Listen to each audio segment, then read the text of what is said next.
of your contributions. It was a really difficult decision because each design had a unique quality that stood out to our crew. In the end, we were able to narrow it down to a top 5 from Finland, Canada, Peru, and 2 from the United States, Kansas and California.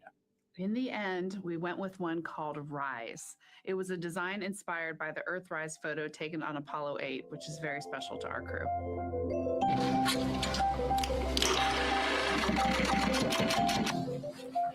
With the winner chosen, next came the task of bringing it to life here in the Thermal Blanket Lab at NASA's Goddard Space Flight Center.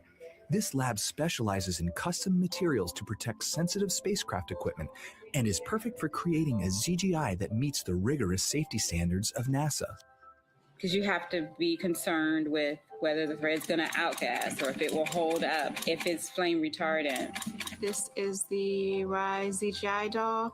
All I have left to do is to close the opening here and hand sew the hat on, make sure its stuffing is stuffed in there. And we have our pocket here for the SD card. And on that tiny SD card will be millions of names submitted to virtually join the crew aboard Orion. Got Rise. Not the real one, obviously, but this is a replica. I mean, so clever for Lucas and his family to design.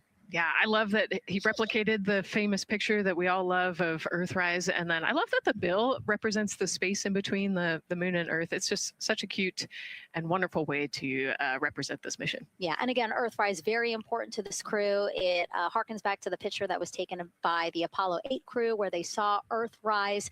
And so very appropriate since, again, now here we are going to see Earthrise again with this mission. Yep. So yeah, so this is little Rise here. And then you heard in that video that there is an SD card that is zipped inside with the real ZGI with the crew. So get this, more than 5 million people submitted their names as part of NASA's Send Your Name to Space campaign. And actually, Christina said that her niece and nephew's names are inside that SD card. How cool is that? Her nieces and nephews are going to go with her. Yeah. Love this. Love that people are engaging in such a cool way. And actually, if we take a look back inside of Orion, we can actually see the actual ZGI inside with the crew. As we said, the purpose of a zero gravity indicator is to show when we've reached the weightlessness of space. Now, I know that it's probably dark in there because, as we said, the crew decided to just dim it a little bit for them. But here again, as we see, Reed on your left, Victor on your right. Below Victor, or next to Victor, again, because they're on their back, it's a little weird. It's a little hard to explain the orientation, but between basically Victor and Christina is where Jenny Gibbons has placed the zero gravity indicator. And Jenny, who again, Nicole just brought up, Jenny is one of the backup crew members. So we mentioned how Andre is the backup crew member for the NASA astronauts. Jenny is the backup crew member for Jeremy. Yeah, Jenny's one of our Canadian astronauts. And yeah, so she's been also helping with preparations for today and helping get the white room ready, get the capsule ready. And she's actually going to be a Capcom for Artemis 2 as well. Yeah, she's from Calgary, Alberta, completed astronaut training in 2020.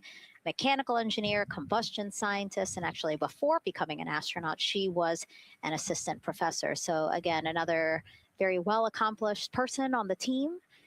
And I know the Artemis 2 crew has really enjoyed working alongside both Andre and Jenny. Yeah, actually, Jenny was our EBQ mentor when I went through our ASCANner initial training. So she helped us with all of our spacewalk training, which was kind of cool as well.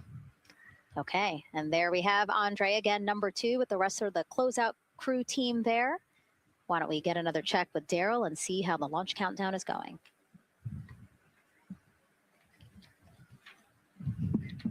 Still going quite smoothly here from firing room 1 here at the Kennedy Space Center.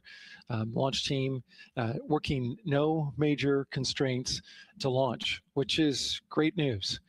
We did get an update on a weather balloon that the launch weather officer and his team released. This is an important weather balloon released at right around the 3-hour mark. And what it told us is that winds are around 10 to 11 knots in the upper parts of the atmosphere. That's important information for the launch abort system. Should the astronauts need the LAS, this would, of course, pull the Orion spacecraft off the top of the rocket in case there were an emergency, and then take them offshore to a water landing in the Atlantic Ocean. And so the winds are pushing onshore. And because they're pushing onshore, the launch weather officer is keeping a close eye on the strength of those winds, because if the Orion were to come off the top, and it's powered by 3 rocket motors, which can propel it or pull it especially fast off the top of the rocket, it would go up into the air thousands of feet and then splash down in the water. And if you've got wind pushing against it, you don't want that spacecraft to come back and land on land. So they're watching that very closely because of the onshore flow. That onshore flow is also what's giving us a little weather action down to the south of us along what's called the got a whole lot of people out there. We're getting ready to watch the Artemis 2 historic launch. Well, they just got a good soaking. Line of storms, line of rain showers, I should say, past that area and soak the place. Certainly rain is a possibility, spotty showers from time to time, but overall, the launch weather officer tells us that we are trending towards getting that stuff to all push to the west the closer we get to our launch window. A reminder, that window is from 6:24 p.m. to 8:24 p.m. Eastern time. We don't have a specific T0 at this moment. There's a lot that needs to be calculated before we get there. We also need to get through the rest of the countdown on time. As of right now, we are right on time. The launch countdown is going exactly as planned. That's not something that we saw, certainly in Artemis 1. There was a lot of flexing in the timeline during those 3 launch attempts back in 2022. But so far today, on our first launch attempt, we're really enjoying some really solid countdown work, some solid operations by the launch team so far. And to quote our friend Lucas, who created Earthrise, we all really like that. We'll send it back to the host desk. Thanks so much, Daryl. Yes, we really like that. And we really like Rise and Lucas. So thank you for that. That was really cute. Okay, so again, here we are in the big box here. We have our full view of the rocket looking glorious on there with, again, some clouds, but still weather is good for launch today. And then we have the closeout team continuing to do work in the White Room. We got confirmation that they have successfully completed pressurizing the counterbalance pressurization. Basically, as Daryl explained it before, the side hatch for the crew module is very heavy. So in order to open it, there needs to be pressure applied to it. And that's what we just completed, right? Right, that's exactly it. So the CBA, that counterbalance assembly that we're talking about, has to be pressurized. It's a pneumatic system to help. So in the case of an egress, Christina's the one that has to open that hatch. So once she gets it unlatched and unlocked, then that pneumatic system will help move the hatch. It weighs a lot. And so the average human cannot open that hatch by themselves. And so that's why we want to make sure that the system is pressurized, that it's not going to leak, and that it is ready to go in case they need to open the hatch. So that is complete. And now what is happening are the seal leak checks. So that is in progress. Again, 2 seals go through the entirety of the hatch.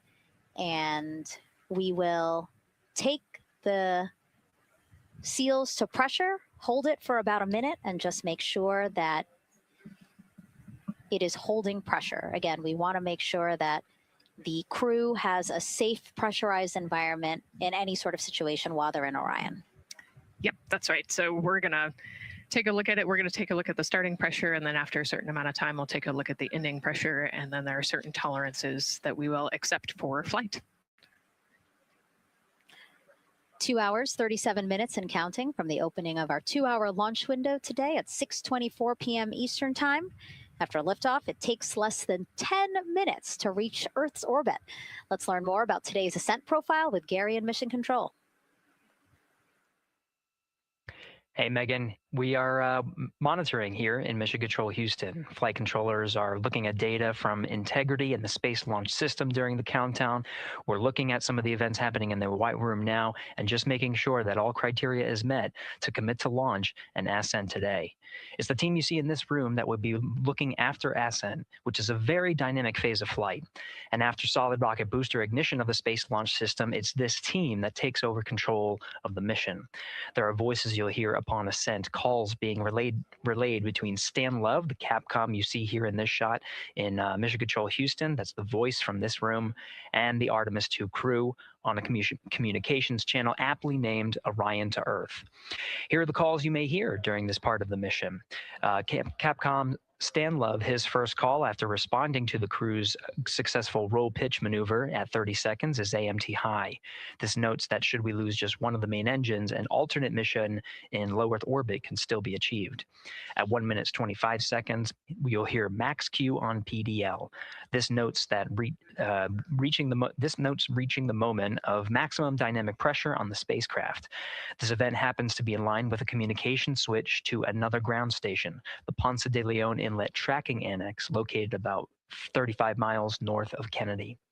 At 2 minutes 45 seconds, you'll hear SM primed upper stage RCS ready.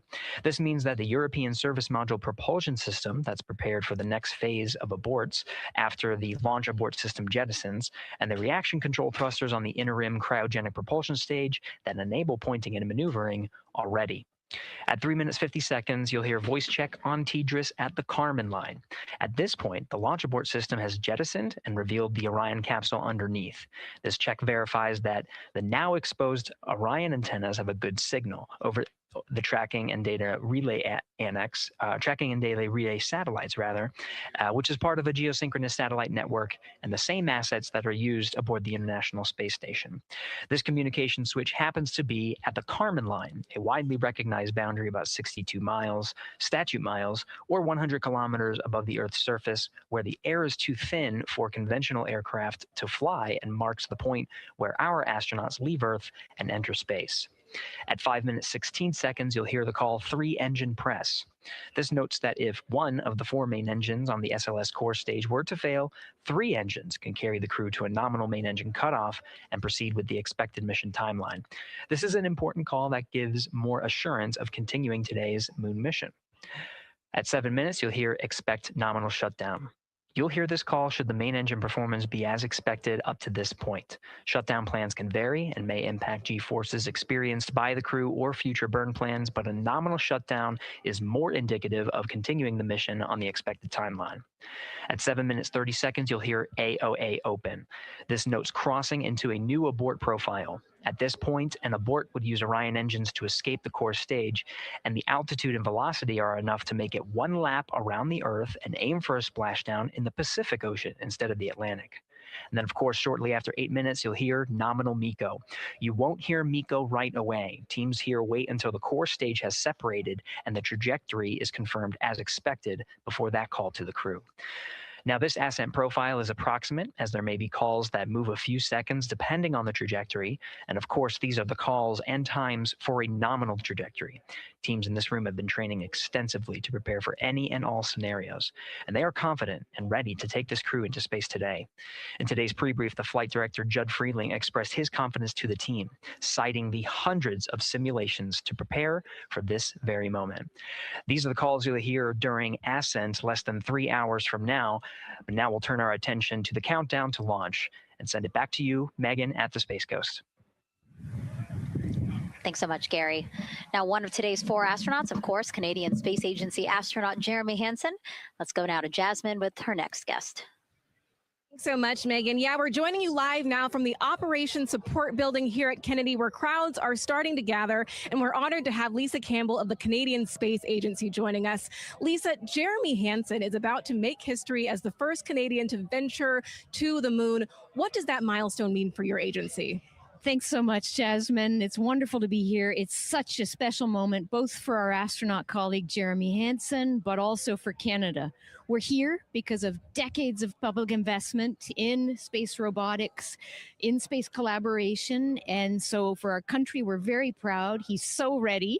He's been waiting for this his whole life, preparing, training, and he's a wonderful example of Canada. Yeah, and that's a perfect way to capture Jeremy. He really has been prepping for this his whole life. This will be his first space flight. So what has it been like watching him become part of this Artemis 2 crew? Well, as I mentioned to you, I've known Jeremy since 2020, and he's a colonel, a fighter pilot, a father, and he really is a very dedicated, passionate human being. So both for him to realize this goal of being an astronaut and flying, he also is hopeful that witnessing that will raise awareness about the value of a space program, of the benefits here on Earth, of exploring the universe and our place in it. Wow, that's beautifully said. And really, this international collaboration has been going on for quite some time now. We've worked together in low Earth orbit and now going into deep space together. So why is it so important that we have these international partnerships? It makes us stronger. We can go faster and further together. Canada is one of the original signatories of the Artemis Accords, and Canada and the United States have been partnered for more than 60 years in space.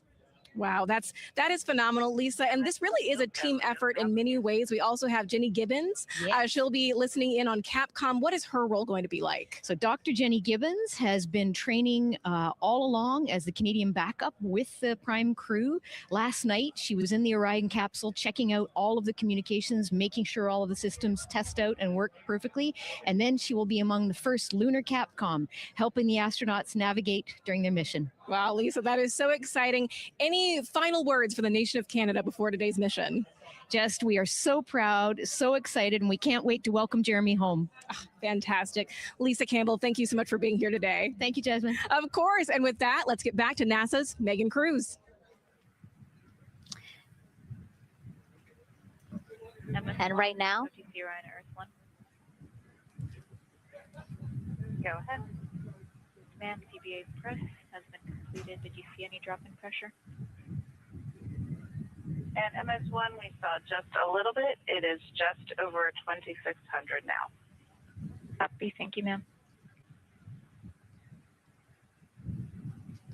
again, a call out to mission specialist Christina Cook. Again, it was her responsibility to monitor the pressure on the counterbalance system that will help open the side hatch. And she did report a drop in pressure, but it seems like it's within nominal limits. Right.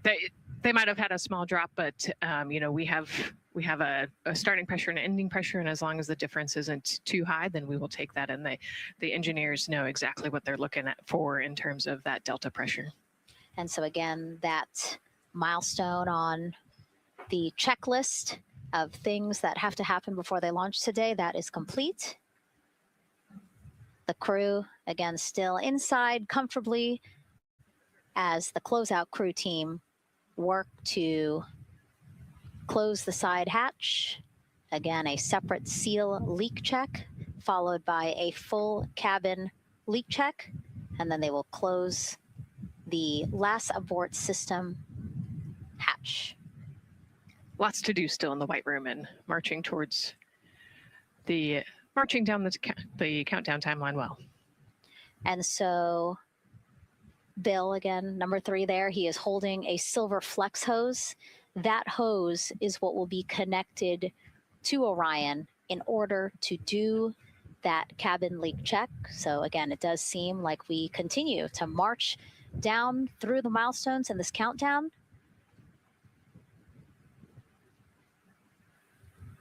Hopefully lifting off today within our 2-hour launch window that opens at 6:24 p.m.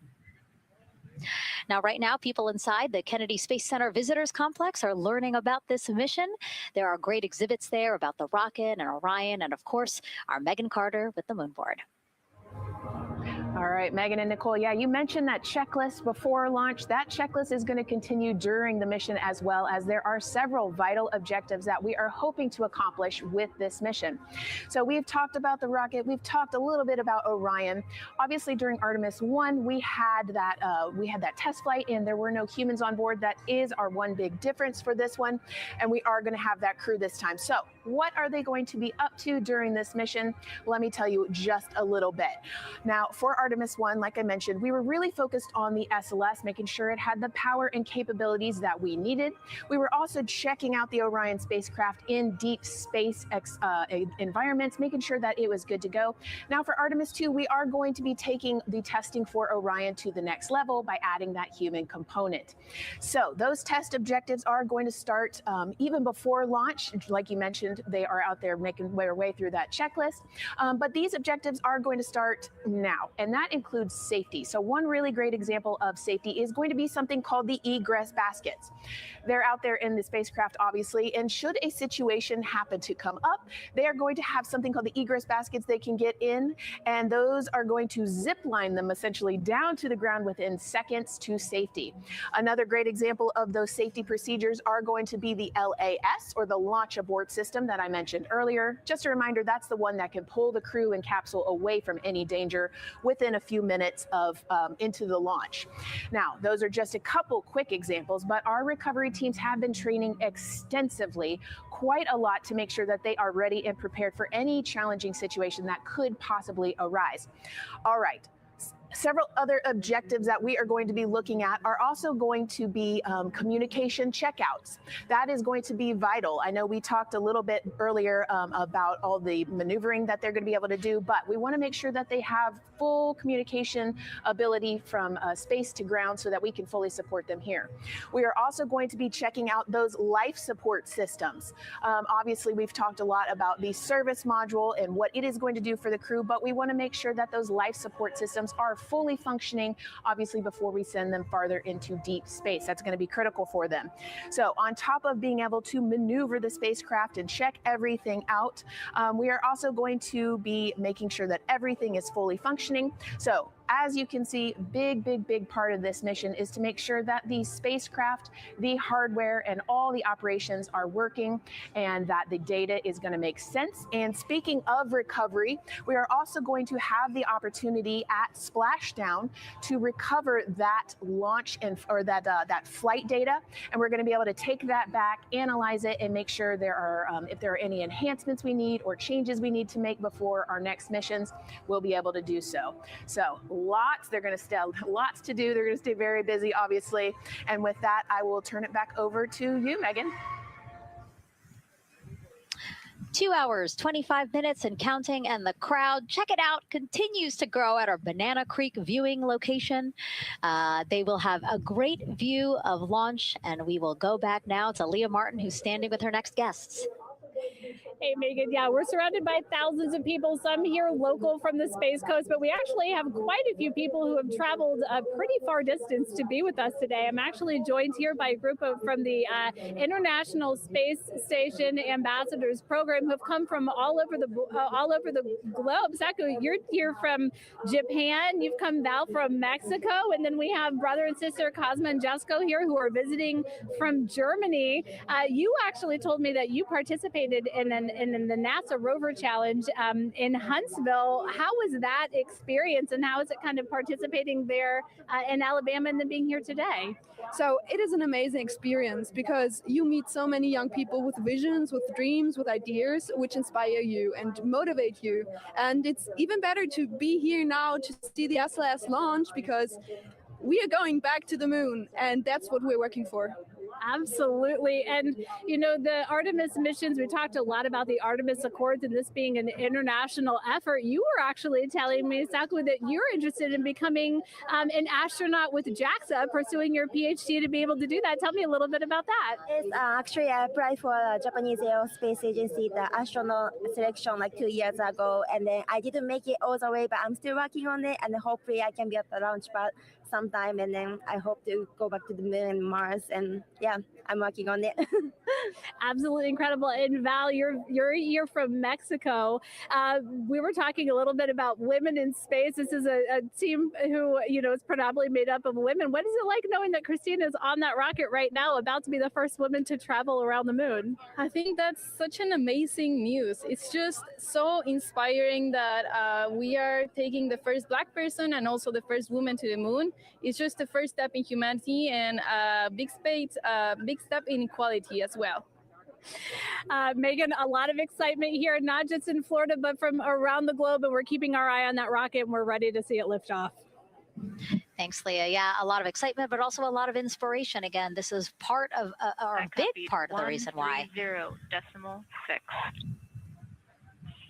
Good readback. Aux 1 voltage 131.3. I copy 131.3. Again, those numbers you hear, they're referring to specific steps in the launch countdown that the crew have to step through in order to get us to launch today. And so we were saying, yes, inspiration, a big part of why NASA does what it does. We want to go together and we want to explore together to learn more about ourselves and here on Earth. Yeah, humans, I think, naturally want to explore. And so going together, like Lisa said earlier, we're going to go farther and faster than we possibly can alone. And, what a way to celebrate that today. Yeah. Going back to the moon in the first time in over half a century. And we have that great shot there in our small box of the rocket on the pad. And at the very top there, our Artemis 2 crew. Right now, we know that the crew has begun the closeout crew has begun doing that cabin leak check. So they are currently pressurizing the cabin, and it sounded like it would take about 6 to 8 minutes for them to get to pressure, and then they have to hold that pressure for 5 minutes, right? Yes, that's correct. Yeah, so there's quite a bit of, we talked about it being a 6-person tent. I think it's 330 cubic feet. Don't quote me on that number, but they have to pressurize that capsule, and then like we talked about, take that initial pressure, wait 5 minutes, and take the second pressure. Yeah, and then it takes about 6 to 8 minutes again to depressurize the cabin. So this process will take a few minutes. Ascent switch configuration complete. OTC copies. Thank you. And then after the cabin leak checks, then they will finally close the last abort system hatch. So again, chugging along in the countdown, really excited to, again, continue to hear the crew's voice inside Orion, stepping through all the procedures. Yes, it's exciting to hear them making progress, right? It's all good news hearing the crew talk to the ground and working together to get to the launch. Going to the moon, they'll no longer be protected, so they'll have a higher radiation exposure. Much like Artemis 1, we have so many radiation sensors and detectors that are inside the capsule so that we can fully understand and appreciate the radiation environment for protecting our astronauts. In my hand here, I'm holding a tissue chip model. This is the exact design that's going to be flying alongside the astronauts. We'll be collecting samples from each of the crew members, and we can make these organ chips out of the astronauts themselves. So every crew member will have their own avatar on board, and then upon return, we can evaluate that deep space radiation environment and what that compares to the astronaut themselves. Not only are they going to help change the course of medicine for the astronauts, but revolutionizing that on Earth as well. We're looking at sleep, we're looking at team dynamics, we're looking at how you interact with the environment. We're also looking at the immune system. So what are the biomarkers? We're using saliva as a method to study hormones and different things in your body that may change during a mission like this.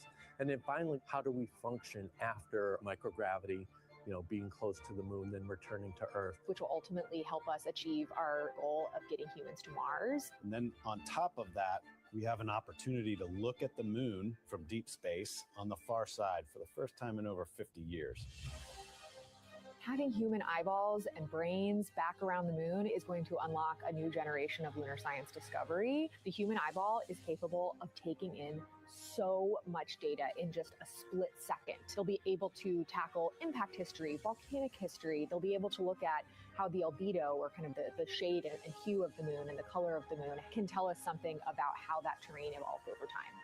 We're integrating science in ways that have never been integrated into human exploration before. We have a front room mission control flight controller position called the science officer. We have a brand new science back room where it's basically our brain trust of lunar scientists and geologists supporting the crews of the future. And Artemis 2 will allow us to really test how this works so that future missions are really set up for success. We'll also be deploying some CubeSats. They're small shoebox-sized spacecraft of their own. They're each provided by another country, one of our partners. As they conduct their research, they'll complement what we are doing at the moon with Orion. It is so incredibly exciting to be a part of this mission. It has been, really one of the privileges of a lifetime. I can see the work I'm doing benefit crew members right now and benefit the crew members in the future. So it's incredibly exciting and it's very rewarding. As this rocket launches humanity off of the Earth, we'll be setting the stage through our science to prepare humanity to leave Earth and explore the solar system. And what we learned during this and future Artemis missions to the moon will eventually get us to Mars. Here's Jasmine Hopkins again, now with Nikki Fox, Associate Administrator of NASA's Science Mission Directorate. Thanks so much, Megan. Yes, we're back on the balcony now, joined by Dr. Nikki Fox. Nikki, in this nearly 10-day mission, we are covering a lot of science from CubeSats to tissue chips. What are you most looking forward to learning? Oh my goodness. I think for me, the most exciting thing is actually being able to interact with the crew while they are flying, doing this historic journey on the far side of the moon. They are going to be seeing pieces of the moon that no human eyes have seen before, which is really spectacular. It's going to be an interesting trajectory. Some of it is in darkness. Then at the terminator, so in darkness, they'll be able to look for like impact flashes and things when micrometeorites pummel that poor moon. And then at the terminator, they can see shadows and interesting things, which kind of gives you depth perception. And then, of course, in the sunlit, picking out everyone's favorite craters. Also, if we launch today or tomorrow, they will see a total solar eclipse from the Orion capsule. How cool is that? That is very cool. We are thrilled for this Artemis 2 crew to be able to see the moon in a way that we've never seen before. What is so unique about that far side? Why are we going there? I mean, honestly, it's just, it is unique. It's very different to the near side of the moon. The actual sort of terrain, the morphology, it's very, very different. And so it will be very exciting to see that as we're going past that.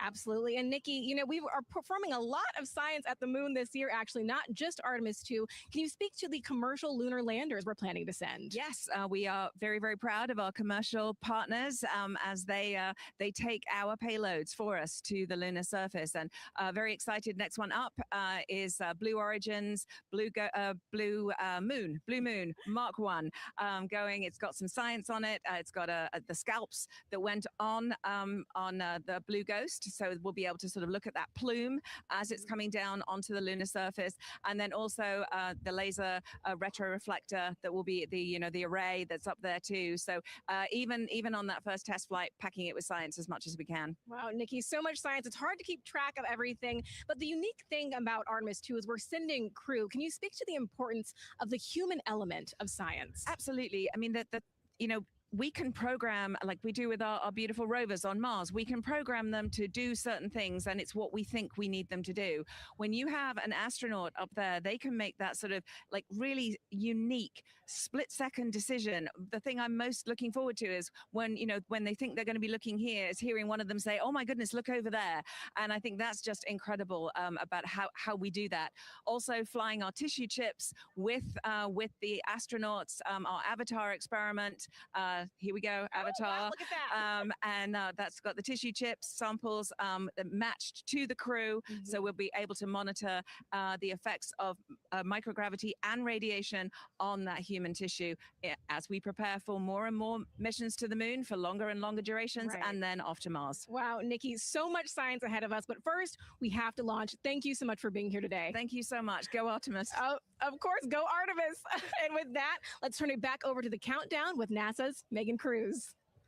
Nikki is so fun. She has so much energy and so much passion about the science. And again, yeah, it's just so important to remember that so much science is happening with this mission. It's not just to test out the hardware and the life support systems. Yeah, you saw the science video, and then we talked to Nikki Man, there's so much going on, right? We talked a little bit about the lunar observations that we're going to do. And then, she talked about, made a really great point about, the human eye can pick things out that, that a camera or a robot can't necessarily pick out. And so that's why we're sending humans, but also we're not just doing the lunar observations. The Avatar, like that's a really cool experiment. They took blood samples from the crew and then they use those stem cells to make bone marrow and create those little avatar chips, which is like, feels like scientific, sci-fi movie stuff. But, we're going to look at radiation. We're going to look at all sorts of different scientific experiments. We got the little CubeSats. We're going to go look at space weather. Lots going on. Yeah, even collecting some of the astronauts' saliva, you can learn a lot about the body through the saliva. So just really a lot in a small amount of time in a small capsule. Yeah, scientific discovery. That's why we go back to the moon. Yeah. And so again, her energy just so oh my God, I can't find the words. So wonderful. Awesome. Yeah. I don't know why I couldn't find the word. So anyway, yeah, just really, again, thank you, Dr. Nikki Fox and Jasmine. And so Nicole, what about answering more questions? Let's do it. Okay, great. First one, what was the word I was trying to get at? No, I'm kidding. Let's have the first question up on the screen now.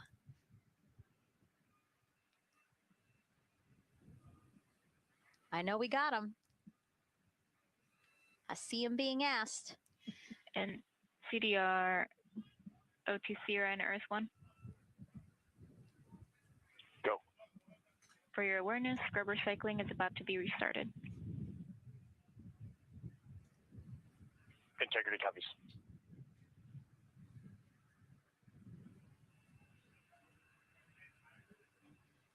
All right, let's try that again. Can we get the next social question, please? What are the G-forces experienced by the Artemis astronauts during launch and reentry? Ooh, these are actually pretty similar to, a Dragon launch or a shuttle launch.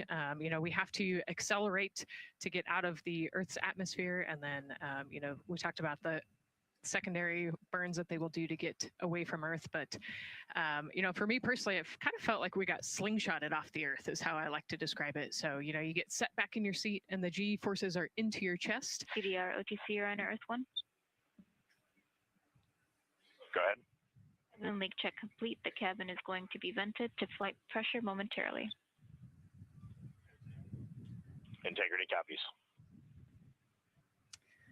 That's fantastic news. Yeah. Again, so the spacecraft is holding pressure as expected. And so now they will depressurize it, which will take about 6 to 8 minutes. Exciting. Yes. Yeah. Go ahead, Nicole. Like we talked about, continuing to march towards the launch. So the G-forces are into your chest, and it's kind of a slow build, and you can get all the way up to 4.5 Gs into the chest during the launch. And often they have to back off on the thrust a little bit so that you don't get too high in the G-forces. And especially as we go through kind of max Q or that max aerodynamic force. So as they get through the thicker parts of the atmosphere. And then very similar G-forces on the way home. So slow, steady build up to about 4.5 Gs as the rocket actually decelerates. You heard in one of the packages, when they come back, they're going to be going 7 miles a second. Gosh, that's and incredible. So you have to slow down somehow. And to do that, you have to actually, when you brake in a car, you feel those G-forces. And so for the astronauts, it'll just be, again, into the chest based on the orientation. Great. Thank you so much for that answer, Nicole, and for that question. We're going to continue to try to take as many as possible. Again, you know how to send them to us at NASA Artemis. But now we again have another question for you, for our audience. We want to know, what part of Artemis 2 are you most excited for? Liftoff, Earth views from Orion, lunar flyby, or splashdown? Tell us again on NASA's Instagram or Twitch accounts, and we'll share your answers a little later in the broadcast. That's a tough one. I don't know what my answer would be. I know. I don't know either. I'm excited for it all, but that's a cop-out. All right. Now let's head back over to Banana Creek. Again, the crowds there, really excited. People coming from all over the country, from around the world. Why don't we get another check with Leah Martin to see who she's caught up with now? Well, Megan, we were a little while ago talking to some students from around the globe. Today, we're actually talking to some local students who are from right here, locally, Merritt Island in Titusville. We talk a lot about the Artemis generation and about the students who are going to become the next generation of dreamers, of engineers, of scientists and technologists. And I'm actually standing with a group of those students here today. Our local high school has actually implemented a really neat new program in the spirit of being able to create these pipelines for employment and engagement. Can you tell me a little bit about what Merritt Island High School is doing? Sure. Well, this is a new program, first of its kind here at Florida. And basically what we're studying is astronautics and aviation, kind of blended the two together. We have flight simulators in our lab, but students are also learning about engineering, aerospace engineering, and we're trying to make all kinds of pathways available for them, trying to give them opportunities to see which pathway they might want to be interested in. So yeah, it's just a great opportunity for them to learn about space. We just finished doing a whole model rocket build where the students took CAD software, developed their own rockets, put them together and launched them right from our school. So it's very exciting. Incredible. And then another local high school, Titusville, you guys also have a similar but slightly different program. Yes, we do space mechatronics with advanced manufacturing, preparing students to build and manufacture things to automate, do automation to build things on Mars and things like that, or locally too. Now, you told me that you're actually trying to figure out a little bit what you want to do when you're done your freshman in high school. What things are you learning in your class here that are really kind of tweaking your interest in the aeronautics field? So we're building a lot of things with like metal and how we're supposed to do it on the rockets. We're also doing computer programming, which would help with NASA and like programming and coding. Absolutely. And you were actually telling me that I think were telling me that you're interested in becoming a pilot. We talked a little bit about the pilot who is on board the rocket right now. How is this program preparing you for your future? I mean, it's teaching me everything that I know about aviation, and it's really inspiring that I get to learn it in a classroom, like locally as well. It's amazing. I love it. And then you were also telling me you're taking this class. What's the most interesting thing you've learned? I really like the whole design part of it, like actually like engineering, like because I want to be an engineer. Engineering the products we use when we build stuff. That's definitely my favorite part, learning how to use those kind of softwares. Absolutely. Well, Megan, when they're seasoned NASA employees, you'll be able to say that you saw them here first when they were still in high school. Back to you at the desk. I can also say that they have fans. Nicole Ayers here. As soon as that girl said that she wants to be a pilot, Nicole went, yeah, why is that something that's so thrilling for you to hear? I mean, I love when kids in high school have goals and they set their goals high and they want to go do something. You know, the kid who wanted to be an engineer or a pilot, like I love that. You know, find something that you're passionate about, go work hard at it, and go get good at it. Yeah, and speaking of passion, I mean, we definitely have a whole bunch of people here passionate about what NASA is doing here. Again, the lawn behind us just filled with media from around the world, making sure that they can help tell our story to everyone who is interested in hearing it. So back here in Florida, of course, we have NASA leadership also keeping a close eye on launch operations. Let's go now to Jasmine Hopkins, who is standing by with Lori Glaze, Acting Associate Administrator of NASA's Exploration Systems Development. Thanks so much, Megan. Yeah, we're honored to welcome Dr. Lori Glaze to the balcony now. Lori, this is our very first time having crew on an Artemis mission. How does that feel, and how does that change our overall approach to the mission? It's a really good question. And it really came home today when we were watching the crew walk out, and then we saw them get into their van and go out to the pad. And we've been watching them getting into the crew module. And so we've really put an enormous amount of rigor into assuring the safety of our crew. One of the most important things on this mission, different from Artemis 1, is we now have environmental controls and life support systems. One of the most important things we're going to do on this mission is test those out and make sure that we can keep our crew healthy and safe throughout their mission. We also on this mission have an activated launch abort system, which we had the system for Artemis 1, but it wasn't active. But we definitely have that active on this mission. We want the ability, again, if something goes wrong, to be able to have that ability to abort and get them back to the ground again, safe. Absolutely, Lori. I mean, as you're driving home, safety is paramount here at NASA, and your program is responsible for all of these Artemis elements. We have the Space Launch System, Orion, ground system. So how do you get everybody cohesively on the same page for a day like launch? And that's a great question. And it's really been wonderful to watch our teams working together. We have the ground systems, which are kind of the bookends of our mission. The ground systems help prepare us to get the rocket ready to take off. They're doing all of the loading of the tanks right now and getting the crew into Orion. And then at the back end, they'll be there to recover the crew when they land in the ocean.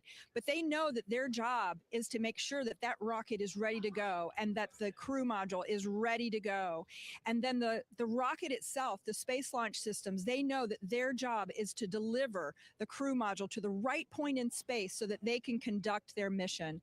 And then again, they have to make sure that everything is ready, that they set them on the trajectory that is going to bring them around the moon and set them up to land in the right place in the Pacific Ocean. And that's their job. And they know how important that is.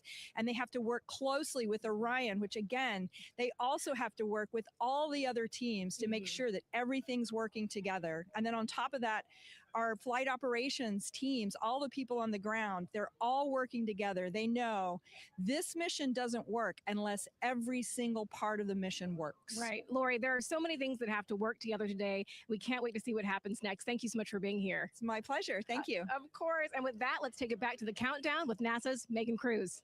Yeah, and speaking of the countdown, 1 hour, 59 minutes and counting until the opening of our 2-hour launch window at 6:24 p.m. Eastern Time. This is a shot of Jetty Park. It's a nearby popular viewing location of rocket launches, and it is so great to see how many people are here. I mean, this is a Wednesday, like people had to take time off of school and off of work, but it's something that they felt like they wanted to do, to be here. Yeah, you know, I think just based on the chatter on the airplane ride yesterday, half of my airplane ride oh, no here way, was, really? They were coming to see the launch, you know, and traveling from all over the world to see this launch. And it really is a great day. We had some sprinkles here in the crowd, but for the most part, I mean, it's just a beautiful day to witness history. It is, yeah, you know, a little bit of sprinkles, but for the most part, the clouds are staying away, and you can see the blue sky behind us. So hoping for good weather in a couple hours. Absolutely. And so Dr. Lori Glaze mentioned what we learned from the Artemis 2 mission helps pave the way to sustained human presence on the lunar surface. So what are the objectives of this mission to eventually accomplish that? Let's check in with Gary in Mission Control for more.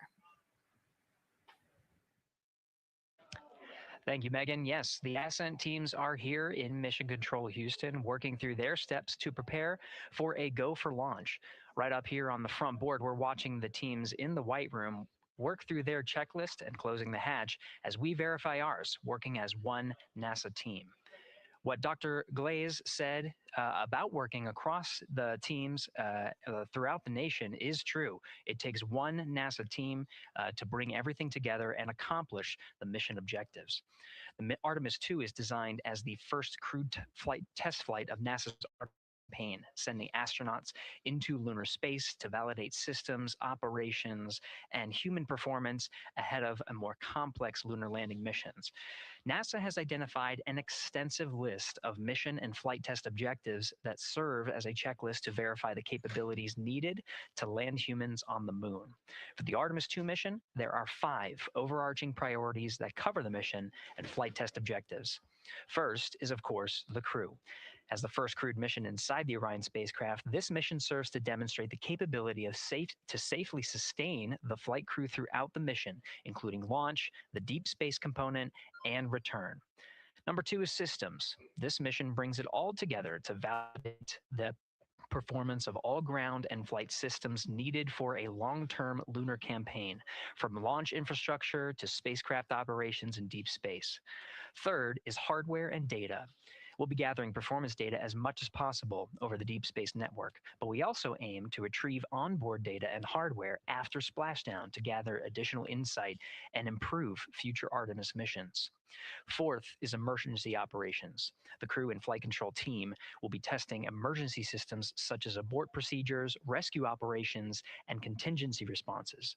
During the flight, astronauts will rehearse a number of these procedures to ensure that in the event of a real emergency, the planned procedures and operations are sound. And finally, there's subsystem validation.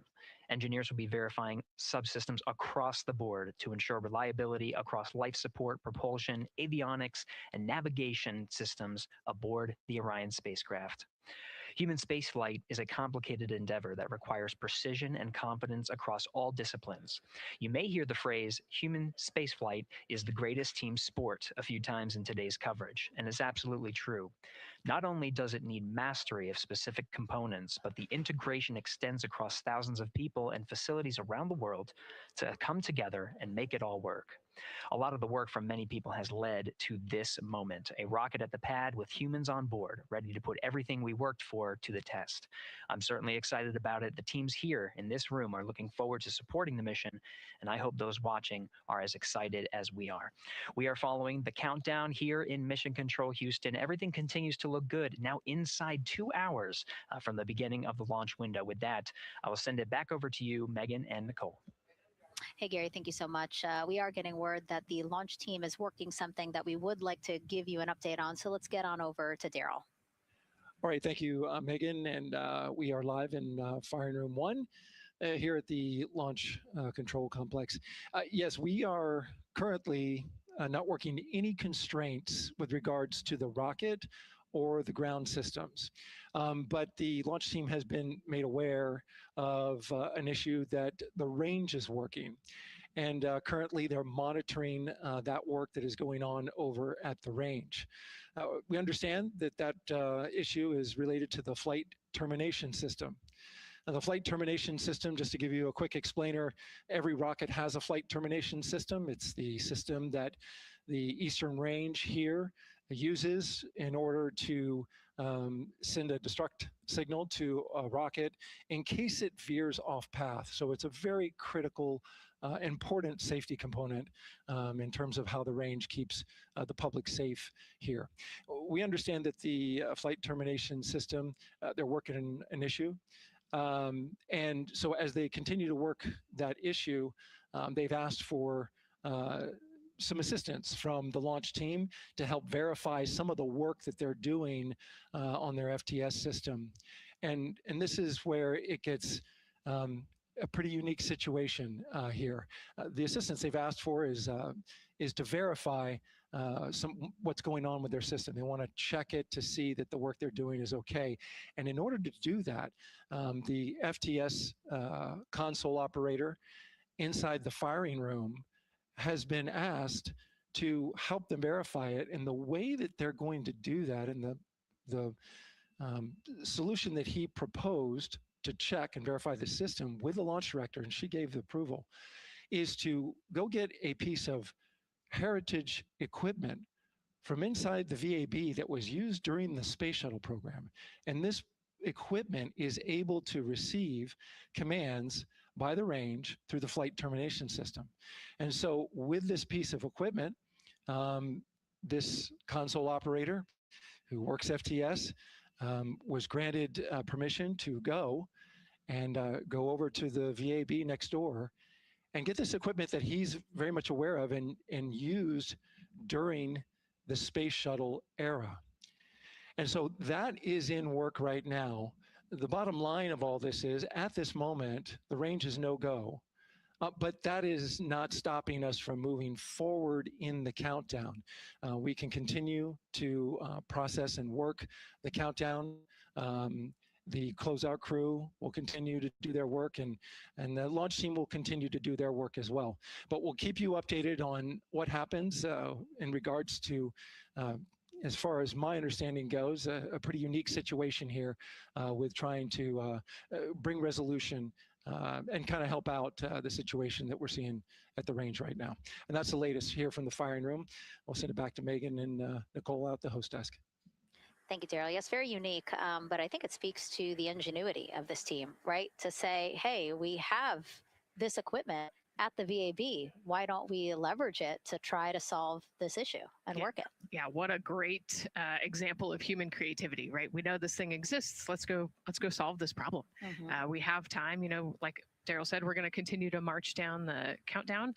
So we'll continue to get the rocket and the crew ready, but we still have that 2-hour window. So in the meantime, let's try to figure out what's happening with the range. And speaking of the range, what is the range for people who might not watch rocket launches with us often? Sure, yeah. So anytime that you launch a rocket, you have to clear the airspace, right, in the launch corridor. So where the rocket's flight path is going to go, you have to make sure that that whole airspace is clear. And so we actually have assets, the Space Force helps us out with this one, but, we want to make sure that there aren't airplanes in the way and there aren't other, maritime assets in the way or things like that. So that there's a whole group of people. We talked about, actually, Gary said it great, right? It's a huge team sport. And so there's a whole group here on the ground that is monitoring that launch corridor to make sure it's clear and ready to go. And so if they're having issues, then we definitely can't launch this rocket. We don't want to launch blind into a corridor that we can't see. Yeah, because as Daryl said, I mean, it is very important, the flight termination system, needing to activate it in case of an emergency. So yes, something that we will closely be monitoring throughout the countdown, and hopefully again won't be an issue, that they can fix this issue by going to the heritage hardware that's in the vehicle assembly building. Right, what a great idea. Okay, so again, under 2 hours from the opening of our 2-hour launch window, 6:24 p.m. Eastern time. The crew, as you can see there, inside of Orion, relaxing, getting updates from the team, but also just getting in the right headspace for hopefully launch today. Let's learn a little more about each of them now. The moon, to me, it's the thing that connects me together with all the other humans in my life. I remember being a little kid lying in bed at night and just looking out at the moon in whatever phase it was in, and I was thinking, man, my friends that live like 20 miles away, they can probably look out and see that same exact moon. And then when I was in the Navy and I would look out at the moon and I'd be halfway around the planet, I would think, man, my brother can see that moon where he is, and he's halfway around the planet from where I am. To me, it's a connection of life on Earth. We can all look up and see that moon, and it's always changing. The moon is never the same 2 days in a row. I love that. My name is Reed Wiseman. I'm the commander of NASA's Artemis 2 mission around the moon. I grew up in a little town just north of Baltimore, Maryland, about 20 miles north of the city. There was a National Guard base nearby my house, and there were A-10 aircraft that would fly over every now and then. I just would look up at them and be like, man, I want to be up there. I want to go do that. And then my brother went to the Naval Academy, and I would go every year and watch the Blue Angels fly during commencement. And that just started to grow and grow and grow. For a while, I wanted to join the Air Force, and then I realized Navy flies as well, and they fly from ships in the middle of the ocean. And that was it, like, done deal for me. That is exactly what I wanted to do for my career. Flying is freedom to me, especially when you're in a jet aircraft coming off of an aircraft carrier in the middle of the Pacific Ocean. The nearest land is over 1,500 miles away. So when you come off of that aircraft carrier, you are truly just alone with yourself out there. It is a magical experience to be out there all by yourself in an aircraft over the Pacific. Just it's free. I think anybody who accomplishes something that they set their mind out to, there's no one thing that does it for them. It's a combination of everything. I mean, the way my parents raised me, the way my brother and I, the way our relationship developed over time, my friends, being in the marching band, going to college, setting my own course, learning how to live on my own, being mentored along the way, being, kept on the path to success, but being given the freedom to, make excursions and fail every now and then and regroup and carry on. I think all those things come together in the end to get you where you are. I've had to overcome, I'm a human being. I've had to overcome a lot of fears. I'm pretty scared of heights. I joked about that on the International Space Station, but it turns out I'm only scared like at the edge of a building. When you're up on the International Space Station, even though you're 250 miles up, I never had that feeling of falling or that I was, at risk up there. I just kind of loved the feeling of floating and looking down at Earth. There have been challenges all throughout my life. By far, the biggest challenge was losing my wife in 2020 to cancer and now raising 2 daughters who are grown up now, but that's been the biggest challenge by far I've ever had to face. It is not easy. Being an only parent, trying to work a full-time job, and raising 2 kids is something that I think about every single day. I'm very proud of the work I've done. I haven't always done it well, but I've always shown up and tried as hard as I possibly can. I do wonder what it's going to be like when we are really far from Earth and can see it. The sensation of being so far away from everything that you know. I had that sensation on the space station the first time I got to sit in the cupola for a really long time. So I can only imagine what that's going to be like from 200,000 plus miles away. My name is Victor Glover, and I'm the pilot for NASA's Artemis 2 mission around the moon. When I was in 4th grade, I was 10 years old, and that's when the Challenger accident happened. And it helped me understand how the general public felt about the astronaut corps, right? Like, these are the people that we want to be. And that just gave me an easy thing to strive toward. The biggest fear that I've had to overcome in my life is doubting myself. Going to college when no one in my family had gone to college was a huge risk. I had more confidence in my athletic ability than in my academic abilities. I could play football with those college students that I saw on TV. But my classmates that I saw in the lab and around the University Union, I didn't know if I had what they had. I think addressing that self-doubt was a part of, swinging for the fence and trying to go get an engineering degree, not just go to college, but get an engineering degree and then go do something challenging and technical like flying. Apollo is known for sending humans to the moon. Artemis has an opportunity to continue the Apollo story, but I actually think it's important for this story to stand on its own. Artemis is a new program, and we're trying to do new things. And it's great to compare and contrast. When you look at our spaceship, you can see parts that were designed, built, and integrated in another country. When you look at our crew, you see that our crew is international. There are also men and women. And I just think that comparing and contrasting makes the story even richer. The piloting role specifically, I will have an hour and a half or so where I get to fly the spacecraft by hand. We haven't flown that many spaceships. And so the ability to fly one actually in space on a test mission is just a really unique opportunity. I can't tell you how I'm going to feel when we fly by the moon and see the moon up close and the Earth from 250,000 miles away, but I don't use the word excited because I'm focused. What we do, this is very serious and it's very risky, and we are all intimately familiar with that risk. And so if we go out there and we're successful and we can pass that baton on to Artemis 3, that's something to really be excited about. I tell a story, which is one that my dad told me before the Apollo missions when he was just a very little boy. He was looking up at the moon with his mom, and his mom said to him, "Don't worry, Ronnie, we'll never get there." Fast forward maybe 70 years later, it's his daughter that's actually going there. And I think that long arc is something that we can all learn from. The idea that the seemingly impossible becomes possible if you just believe in it and are willing to work hard and come together to achieve it. My name is Christina Cook, and I'm a mission specialist for NASA's Artemis 2 mission around the moon. When I look back at my dreams as a kid, I definitely never thought I would actually get here. I was very pragmatic. Even though I'm a dreamer, I knew that the odds were way against me again, so I might as well do something I'm loving in the meantime. I definitely loved science and math in school and, did pretty well in those things, but I also loved being active. I was always outside. I loved things that made me feel small. I loved looking at the night sky, oftentimes between the pine tree branches, or I loved the ocean. North Carolina also has mountains, and when we go there, I just love the vastness of all of those things. I loved how they made me feel and what they made me think about, and the vastness of the universe and how much out there was to learn. I'm drawn to exploring. I'm drawn to challenges that involve both mental and physical. And I'd much rather be solving problems wearing a whole lot of equipment and in a harsh environment. And that's just something I've carried with me ever since I was a kid. Thinking about the fears or challenges that I've had to overcome, there are just so many. I mean, basically, it's just that has been the journey. I always say to people, do what scares you. And that means I have to follow my own advice. So doing what scares me meant getting on a plane and going to the Antarctic, getting on a plane and going to study abroad in Ghana, applying to become an astronaut, opening the EVA hatch in the airlock and going out of it into the darkness, strapping myself onto a rocket. And so for me, I think that no matter what the challenge, recognizing that if people believe in you and you believe they believe in you, the challenges seem always a little bit easier.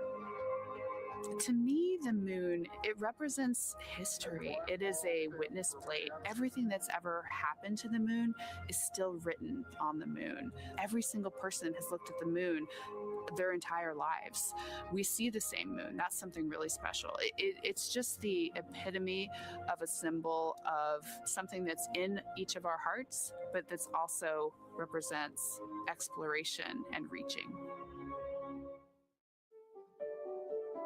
I have this very distinct memory of seeing an image of an astronaut standing on the moon. It's burnt in my brain because I went back to it so many times in my childhood, and I would look at that image, and I know it had a huge impact on me that humans had walked on the moon.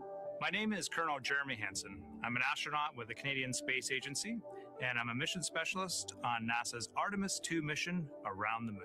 My elementary school years, I grew up on a farm outside of London, Ontario. I spent as much time as I could with my dad on the farm. I learned the value of hard work, for example. If I wanted to go to work with Dad, it was going to be a long day and I was going to have to not complain, or I wasn't going to get to go the next day. I had a treehouse. I had a vivid imagination. And I changed my treehouse into a spaceship. I made all these dials and controls. I had circuit breakers for switches that I found in the barn. And I was exploring space in my imagination. The most important thing I did to get to where I wanted to go in life, which was flying fighter jets and eventually becoming an astronaut, is I shared those desires with other people. And it turns out, just like you don't go to the moon on your own, if you could, I would have done it a long time ago in my treehouse as a kid. You have to go as a team. I think the biggest impediment to achieving my goals was, of course, myself. And I think that's a common human experience. There are many times where just little things would get in my way, and my immediate interpretation of that was, well, now that goal is out the window. You know, people must have lifted me back up, and somewhere in the back of my head, that persistence came through. And I think that's a common human experience, to doubt ourselves. I've come to this, I guess, realization that I believe that we all have gifts to contribute, and the goal is to figure out how to use your energy towards adding positively to humanity's existence on this planet. But I love it when humanity sets big goals, like sending humans to the surface of the moon with an eye to eventually going to Mars, because when we do that, we can bring together genius from not just even in one country, but around the world. I've also learned from my indigenous mentors that they refer to the moon as Grandmother Moon. So you've probably heard of Mother Earth. They use Grandmother Moon because Grandmother Moon is responsible for the water in their community, just like the moon moves the water around the planet, affects the tides. And I think that's a really beautiful thing for us as we go back to the moon, to think about all the different cultures around the world and how they view the moon differently. And that's really neat because we all share that same moon in the night sky.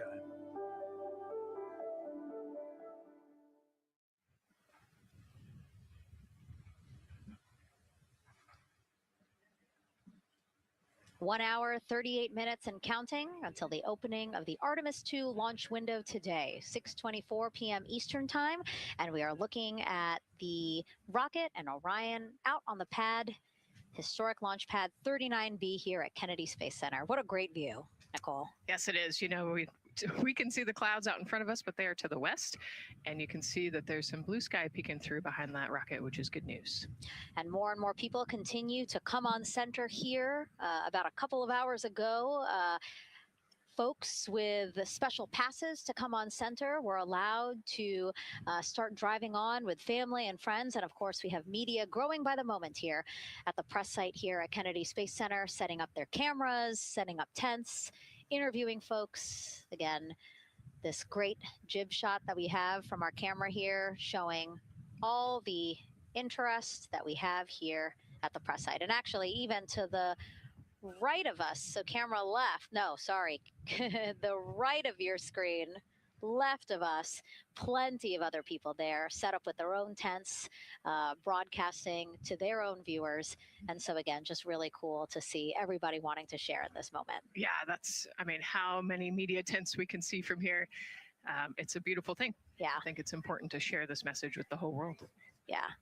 And so let's take a look now at people who are watching in other parts of the country. We have this shot here from the U.S. Space and Rocket Center in Huntsville, Alabama. Oh man, look Just at that. kidding. Museum of Flight, Seattle, Washington. So sorry. Hello to you over there. Sorry, I thought that you were in Alabama, but here you are from Seattle, Washington. Again, the Museum of Flight. They must have had a special event to bring people there to watch, as well as a special event here. Now, correctly, the U.S. Space and Rocket Center, Huntsville, Alabama. Of course, they would have a lot of people here, and I'm sure this crowd will grow when we get closer to launch.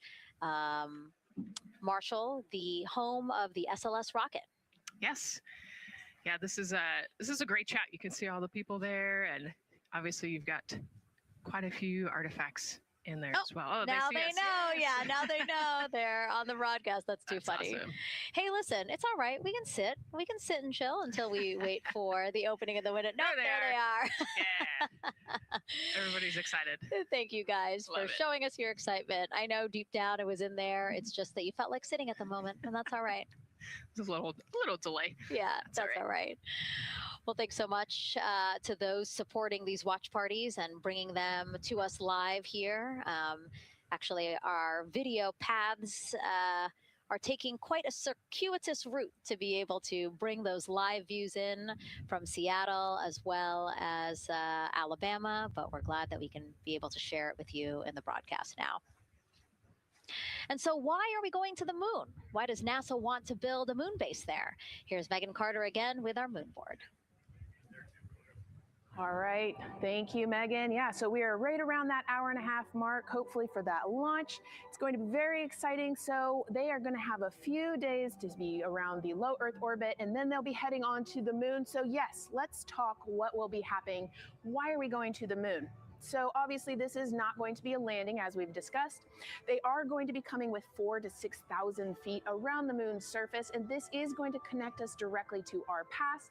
Those Apollo missions did have 6 lunar landings, and the Artemis campaign is looking to build on that past by going back to the moon, staying longer, and then going farther. So how are we going to do that, and why?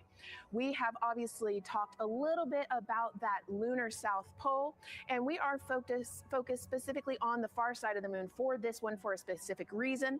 You might have guessed we're going to be looking for some resources, especially, and that's going to be water or water ice. That is going to be giving us some really critical pieces for future missions. And as you can see here, we have identified 9 potential landing zones. So this is going to be a critical objective for our crew. Depending on when they launch, it will determine what is going to be visible, but we do have these 9 landing zones right here around the Shackleton crater. And as you can see here, a lot of that area is deep and dark, and that is where we are going to be looking for that water ice, because that is obviously going to give us not just water to drink, but as we know, that can actually be converted into our propellant potentially, that hydrogen and oxygen. So that is going to make the moon a critical place for that moon base, because we want to think of it essentially as a backpacking trip. If you have your tent and your hiking boots and your camping stove and all your gear, you don't want to take that out and be on the trail for the first day and then try everything out. You're going to test things out a little bit closer to home before you go out on that adventure. And that kind of goes for us as well. So the moon is going to be critical for us in the future steps towards our lunar landings, and then also for going farther on to Mars in the future. It's going to set us up for that deep space exploration, and we can't wait to see what they see once they get to that flyby. But for now, we are, like I said, getting closer. So I'm going to turn it back over to you, Megan. Exciting stuff. Again, the idea of accomplishing a moon base, like as we've been saying, sometimes things just seem like science fiction, and it's amazing that we're making it science fact. Yes, yeah, we're going back. We're going to scout it out, and then on the future Artemis missions, we're going to put boots back on the moon for the first time in over half a century. But we're going to stay, and we're going to learn from the moon, and we're going to, as Megan talked about, the water ice, and harness that resource, and not only learn from the moon about Earth and about the solar system, but also figure out how we get to Mars from the moon. And so what we're seeing now back inside the White Room with the closeout team, they are removing basically fixtures that protected the crew module hatch while they did work around it, right, Nicole? Yep. Yeah, so anytime that you're moving around and working, there are some sensitive sensors and parts of the crew module that we don't want to kick or bump into, and so it's easier to just put a guard up while you're working in there and then take it down later.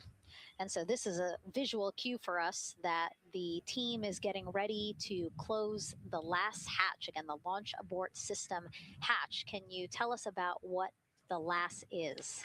Yeah, so launch abort system, this is, we have the crew module, and then what sits out on basically on top of the crew module is the launch abort system, and it has its own motors, so that we'll arm it about 5 minutes prior to launch, and then it stays with the crew module until about the Kármán line, so that 100-kilometer point in space. Once the crew could safely get to orbit, it will actually be jettisoned, and the crew module will then be exposed. So this is just a safety mechanism that stays on the outside of the crew module, and then as they monitor the attitude and the thrust and all sorts of the roll, all sorts of different data points to make sure the crew is safely getting to orbit. And once they are safely to orbit, then we will get rid of that launch abort system. And it looks like they're putting all these parts that they're removing from around the crew module hatch into a bag, because they have to take this out with them once they leave the pad, right? Yes, yeah, we don't want anything left up there in the White Room, and especially because that crew access arm will move away from the capsule and the rocket, and so we want an empty White Room, no FOD like we talked about, so that we can have a safe launch. And this orange tube that you see on the right side of your screen, that had been inside the crew module providing breathable air to the crew. And now again, with the crew module closed and them getting ready to close the second hatch, that has been removed and is out of the way. So again, the closeout crew can continue to do their work. Yeah, that's just a duct to provide some cooling air and some breathing air to the crew and the closeout crew while they're in there. That's actually a good point, yeah. And so as we continue to watch the crew prepare to close the launch abort system hatch, why don't we take a look at the crew's mission patch? Now, crews have designed their official mission patches since the Gemini 5 launch in 1965. Reed, Victor, Christina, and Jeremy, they really wanted to play on the abbreviation of Artemis 2 to all, signifying not only the second major flight of the Artemis program, but also a mission to explore for all, by all. The crew chose the iconic Earthrise photo for a reason. It was taken by the Apollo 8 crew in 1968, the first crew to ever fly around the moon. The mission was to prove teams then were ready to land on the moon the same way Artemis 2 hopes to fly around the moon ahead of a lunar landing with Artemis 4. This time, as we've been saying throughout the broadcast, to stay on the moon and pave the way to Mars. Yeah, we talk about incremental steps, right? And so Artemis 2 is very similar to Apollo 8 in terms of that increment. They're going to fly around the moon and set up the rest of the Artemis program for landing on the moon, but also with a nod towards the fact that we do this for all humanity. And I love the thoughtfulness and how much importance they put on their patch design. Another camera angle of inside the Orion spacecraft. I was going to say, we might be able to see Rise, but I think it's right behind Reed's foot there. And so to orient people again, so basically we have Christina in your upper right hand, Christina in your upper left hand corner. Then you have Jeremy below her. And then the feet you're seeing, those are Reed's feet. And then next to him, the upper right hand corner, that is Victor, who's unfortunately hidden by Reed's feet, but again, that is the orientation of the crew inside Orion right now. Now, earlier this week, the crew got to stick their patch on a wall just outside the suit-up room. You can play that video there now. You can see that crews have been doing this as part of a pre-flight tradition again. Wow, Reed just making sure that thing won't come off. It's flat. And so now Victor is signing there, followed by Christina, and then Jeremy. That's a fun tradition. And your patch is up there too. It is. Yeah, ours is on the left-hand side there. Yeah, it's a fun tradition. This is a really fun day too. You know, they did this a couple days ago, but it's just another step that makes it a little bit more real that you're going to be launching soon.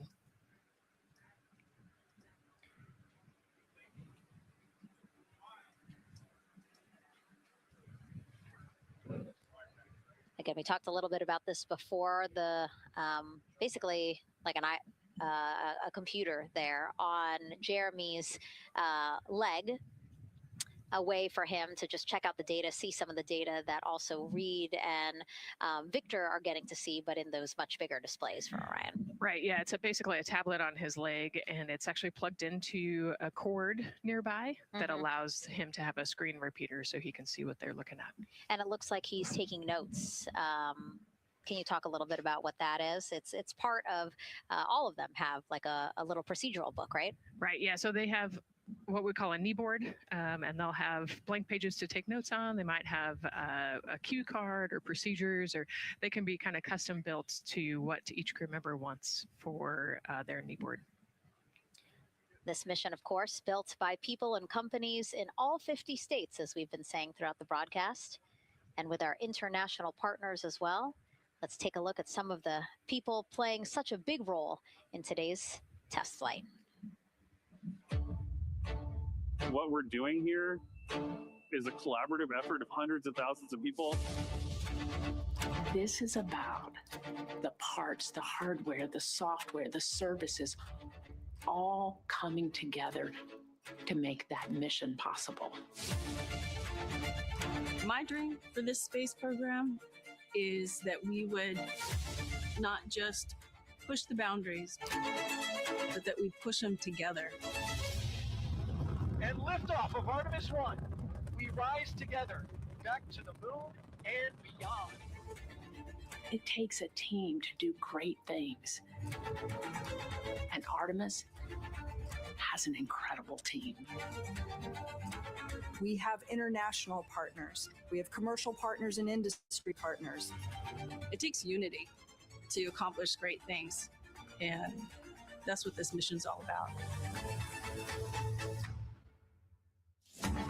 We're not sending our money to the moon and lighting it on fire. We're putting that money right back into the economy in ways that benefit everybody. So every dollar that comes out of the Treasury that goes to support this mission goes back into the Treasury 3 times. What is very important to me is that we do it the right way, and that we do it with our values, that our industries grow, that our communities grow, that our families are healthy and safe and have amazing things to work on. Then we're going to build machines to go even further onto Mars. That is our generation, the Artemis generation, that defines the starting point of our exploration future. I just want to say thank you to all of the hands that have touched a part of this program and the hearts that have moved everyone to this goal, because we're going to the moon and we're going beyond. One team. One team. One team. One dream. What I really like about that package is, again, just reminding people that this is spurring so many jobs across the country. Yeah, across the country and across the world, right? The whole world has a part of this. The Artemis Accords are signed by over 40, 50 different countries. And so, yeah, we're taking all of the taxpayers' money and we're putting it right back into the jobs here in the U.S. And the money too, you know, when we have more disposable income because we have good paying jobs, that's money that goes back into our economy as disposable income. So really it is just an ecosystem that NASA is proud to be a part of. Right. Not only is it about the money and the economy, right, but it's also about the science and what we're going to learn and exploration. You know, on top of all of those things, we benefit the economy as well. Obviously, Nicole is a wealth of knowledge. We're very lucky to have her. We're going to be tapping into that knowledge throughout the broadcast, and we have been for now close to 4 hours. So thank you, Nicole. I hope you're holding up okay. Yeah, I'm loving it out here. Let's learn a little bit more about Nicole. Her first mission to space was actually last March. She launched from here at Kennedy Space Center as pilot of NASA NASA's SpaceX Crew 10 mission to the International Space Station. And what a beautiful launch that was. She spent 148 days in space conducting science experiments that could benefit us on Earth. For example, one studied the physics of liquids, which could help researchers deliver medicines more effectively. She also conducted an almost 6-hour spacewalk to help upgrade the orbiting lab's power system. Nicole is a lieutenant colonel in the U.S. Air Force and flew one of its most advanced aircraft. She was born in San Diego, California, and is a twin. That's a cute photo of the two of you. Oh, that one too. Young explorers. Yeah. Yes. Yes. That's so great to just see how far you've come. Again, I think that speaks to what we've been saying. Like, you know, just if you're passionate about something, go for it and see where that takes you. Yeah, I think that's a great example. You know, I was a serious little kid with really high goals and, you know, just kept working hard and never got bumped off the path and ended up here. And, you know, I think it's a testament to the human, like we talked about, you know, if you're willing to work hard, be a good team player, you can really get anywhere you want in life. And that's what I love to talk about. Christina has mentioned similar things. And so it's been kind of a theme for the day. Yeah, definitely a theme for the day, a theme for the team. The team has said the same, the crew has said the same sort of things. So absolutely, Nicole, thank you so much for being here. And hopefully only a little bit more until launch today. Hopefully. So today's Artemis 2 test flight will mark only the 7th time NASA astronauts will launch on a new NASA spacecraft designed for crew. And then controlling the flight will be Mission Control in Houston. Our Gary Jordan is inside with flight controllers. Hey, Gary. Hey, Megan, you are right. This is a significant milestone, and we may be putting the names of a few more astronauts in the history books today. The Artemis 2 crew is set to launch today. Will join a select list of humans to fly in a spacecraft for the very first time. And Artemis 2, like missions before it, is a test mission. During ascent, the crew and the teams here in the room are prepared for a variety of scenarios. Some of these will be called out directly by Capcom's Stan Love during ascent, and some are a little more subtle. These calls can be split into 2 categories: alternate main engine cutoff or MECO targets and aborts. First, there are 2 alternate MECO targets, or AMTs. These note milestones to give flight control teams and astronauts an idea of what would happen after that moment should the core stage lose one of the main engines. First is AMT low. You won't hear it called out by the crew or Capcom since this happens right at liftoff. If the core stage loses one engine at this moment, an abort once around option could be made at main engine cutoff, meaning the crew could target a splashdown in the Pacific. The second is AMT high, which would be called out by Capcom's Stan Love around 22 seconds. After this moment, if the core stage loses an engine, we can still pursue an alternate mission in low Earth orbit to accomplish some of the test objectives. And at about 5 minutes, 16 seconds into the flight, you'll hear the call 3-engine press. This is a good moment. After this point, if the core stage loses an engine, we can still make a nominal main engine cutoff and pursue a moon mission as expected. Again, these MECO targets give the flight control teams and crew an idea of what lies ahead should one main engine be lost, but assumes we are otherwise continuing to a main engine cutoff target.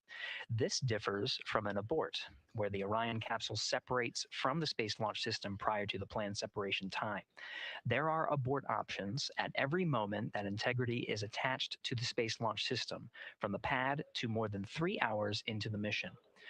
During the first 8 or so minutes of powered flight, there are 3 abort options. First is the use of the launch abort system, which you see at the very top of the rocket and here in the White Room where the hatch is open and teams are working to close it. This particular abort capability can be used from here at the pad through roughly 3 minutes and 22 seconds into the flight. Next is an untargeted abort splashdown, or UAS. This uses Orion's service module engines to escape the SLS and becomes available immediately after the launch abort system jettisons. Third is an abort once around, or AOA. You'll hear Capcom Stan Love call AOA open around 7 minutes 30 seconds into the flight. This also uses the service module engines, but the burn profile is a bit different to aim for a splashdown in the Pacific after one trip around the Earth. NASA's expedited recovery teams are staged off the coast of San Diego to get to the crew and integrity quickly for this abort option. An AOA option continues to be available until solar arrays are deployed on the Orion service module a little more than 30 minutes into the mission. At this point, an abort to orbit or ATO option becomes available until separation from the upper stage around 3 hours and 23 minutes.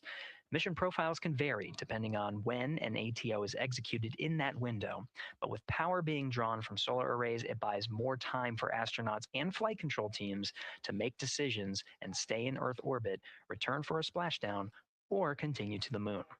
The Artemis II crew and flight control teams are well trained on all of these scenarios, and the calls you hear to the crew on Orion to Earth may help them be in a ready state for whatever challenge may come their way. At this time, we're not tracking any significant issues here in mission control in Houston, Texas. That would be showstoppers for today's launch. We're continuing to, of course, monitor the countdown along the way MS1, and make sure all systems are go for when we reach T0. With that, I'll send it back to you, Megan, at the Kennedy Space Center. All right, we are ready for another reading if you are ready over there. Yes, sir. CBA is steady at 2,600 PSI. All right, copy that. And you know, the more times we ask you to do that, the closer we get to launch. So that's a good thing. Copy. You heard it there from NASA Test Director Jeff Spaulding. The more that they keep on asking her how the pressure is holding in the counterbalance assembly mechanism is a good thing, because it means we are getting closer to launch. So that's amazing news over the loops that we just heard on Orion to Earth 1. Again, that communication channel with the crew. But now I want to get back over to Daryl with the launch team. He has an update now on the flight termination system that the team was tracking. All right. Thank you very much, Megan. And we're getting an update now from the launch team as we speak.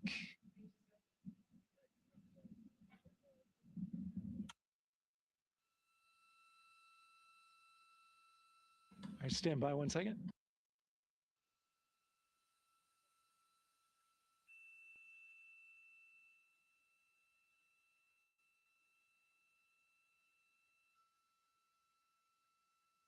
Okay. Sorry about that. We're just getting an update, in fact, about what I was about to report out on the range. And the good news is the range is go. So we reported that they were working to verify their equipment regarding the FTS system. And they asked for a little of that verification work to be done by one of the FTS engineers here in the firing room. He went out to the VAB to get some legacy hardware to help out with it. But in the end, this is a fix that the range had come up with to get clearance, to clear the range rather, and to as well work the FTS system. And so now they are go. Again, the range is go. That is no longer a constraint. And so you combine that with the fact that the rocket and the ground systems here also working, no constraints, clear board here is great news. So again, the range is green, and we're continuing to work through the countdown. We got a weather update that came in to the launch director from Launch Weather Officer Mark Berger. He reported out that there's still a little bit of feisty weather activity that's happening up in the Titusville area. That's the city neighboring the Kennedy Space Center. Those showers had passed over Kennedy, and then now they're currently over in Titusville, currently still within that mile kind of constraint of flight through precipitation rule. But we're still far enough from the window that it looks like it won't be an issue. And in fact, we're seeing some good sunlight now breaking through onto the launch pad. As you can see, it's actually shining on the other side of the rocket here. But to the west, we're starting to see some of that clearing that was forecast. And so the launch weather officer held his forecast for 80% go for flight during our launch window tonight, which, as a reminder, is 6:24 p.m. Eastern Time until 8:24 p.m. Eastern Time.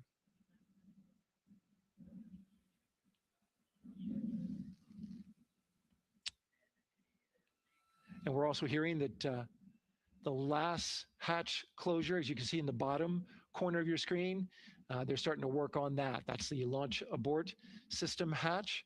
There are 2 hatches, the crew hatch and the launch abort system hatch, and the closeout crew that you see right there, right on time with their work as they go to shut. And you can see it in motion right now, that launch abort system hatch. That's the latest from the firing room. We'll send it back to the host desk. Thank you so much, Daryl. Great news all around. And yes, we did just see them close the last hatch. And now we are looking at a live view of Banana Creek. Lots of people there, I'm sure, relieved to hear that that issue with the flight termination system has been resolved. And we are go for launch. Go for launch from the range, go for weather, and go from all of them, I would imagine. Yes, it's going to be exciting. The crowd is building. And as Daryl said, you can start to see the sun poking out here, and we can see all the clouds are moving north and moving away from us. So it's all good news. And so as we know, we have our Leah Martin down there at the Banana Creek viewing location, and she's standing by with some other guests. Hey, Megan, I don't know if you heard that huge cheer just now. If you heard a big rumble, as soon as Daryl said that the range was clear for launch, everybody clapped. It was super excited as we get to do some final countdowns. Standing next to me, I have Hudson and Maddox, the son of brothers here. And I asked you a little bit earlier, how excited are you to be here for launch? What did you say? I'm very excited. It's our mom's birthday, and not a better way to celebrate right now. I asked you on a scale of 1 to 10, how excited are you? Would you say? 11. Yeah, 11. I'm very excited. Super excited. Yeah. So, Megan, we've been watching the launch broadcast here and hearing some of the questions that you and Nicole have been asking and answering. And I actually wanted to ask these 2 kids, if you could take a 10-day trip around the moon and take 3 people with you, who'd you take with you?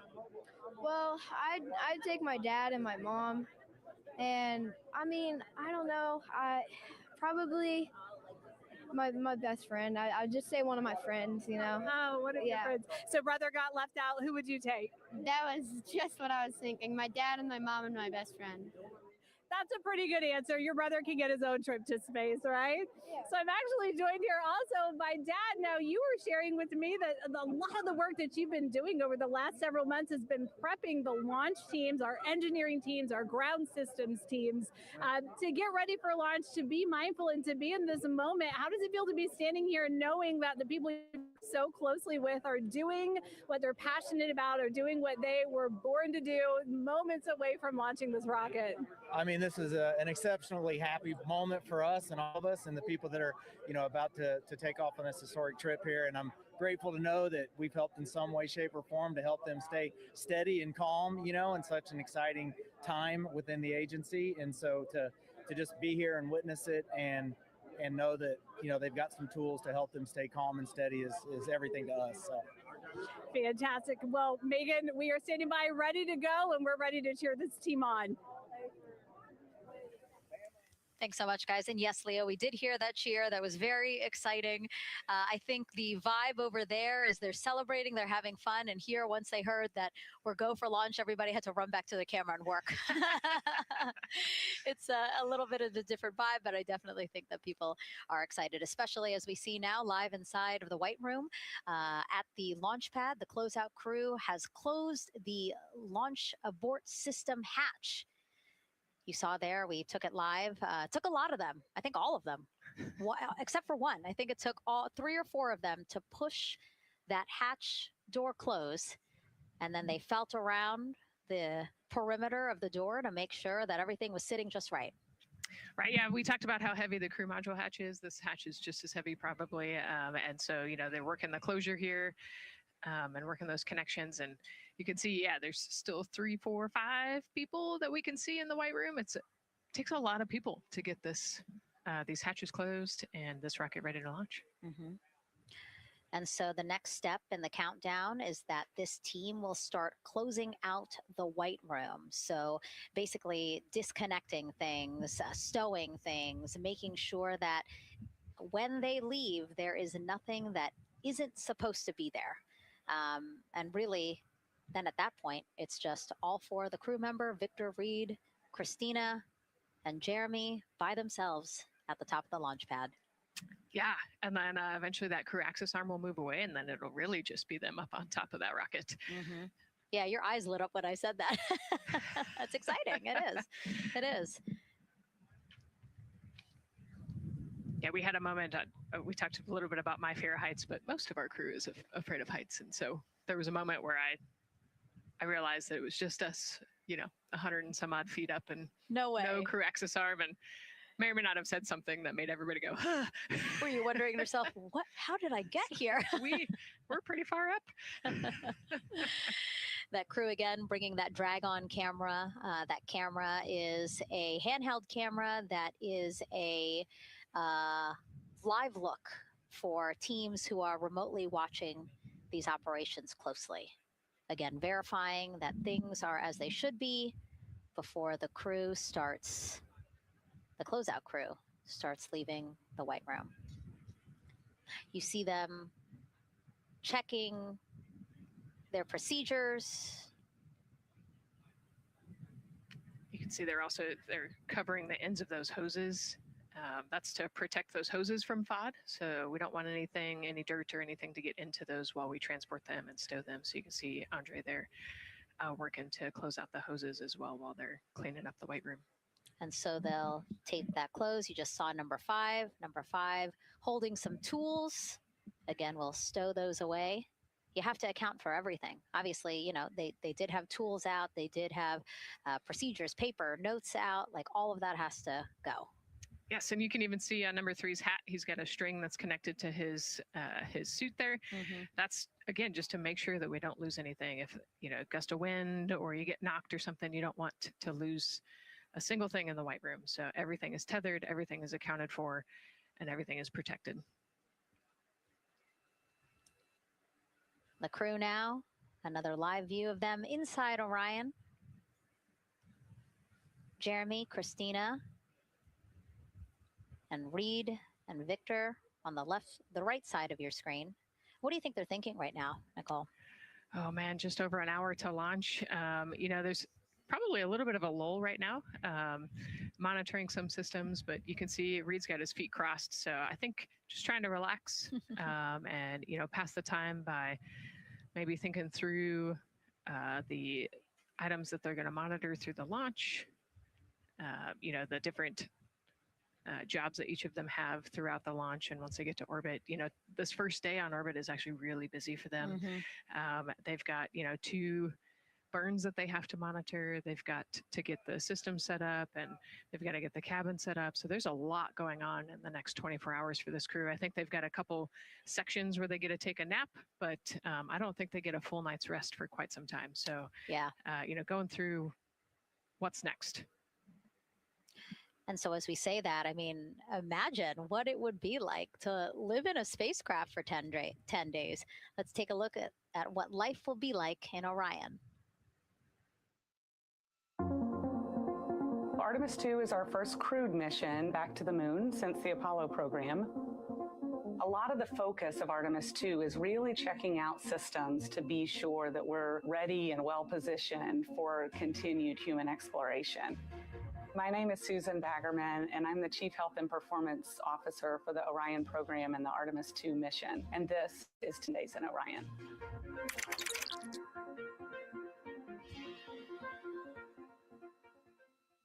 For this mission, the crew will launch in the Orion spacecraft on top of the Space Launch System rocket, or the SLS rocket. Once they've launched and achieved orbit, they'll continue on checking out many of the different critical Orion systems, check out some of the critical medical systems, and be sure that we understand how the crew would do that successfully within the volume of Orion. We also have, of course, systems to feed the crew. They have a potable water dispenser that they'll check out. And then we also have a food warmer, kind of looks like a suitcase that the crew can use to heat their food. They're also going to check out the flywheel system. We'll have the crew perform some initial exercises. Part of that is to ensure that the flywheel is actually working, but part of it is actually to be sure that our environmental control systems are actually working. For sleeping, the crew will sleep in sleeping bags. Some crew members like to be very tightly bound up, and some like to float very free. They'll use the toilet for the first time and be sure that it's able to flush.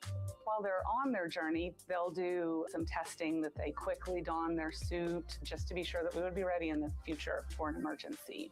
They'll also check out our radiation shelter. If we were to have a solar particle event, we would be asking them to take stowage out of the stowage bay and put it in some specific locations on the vehicle, basically for it to serve as shielding.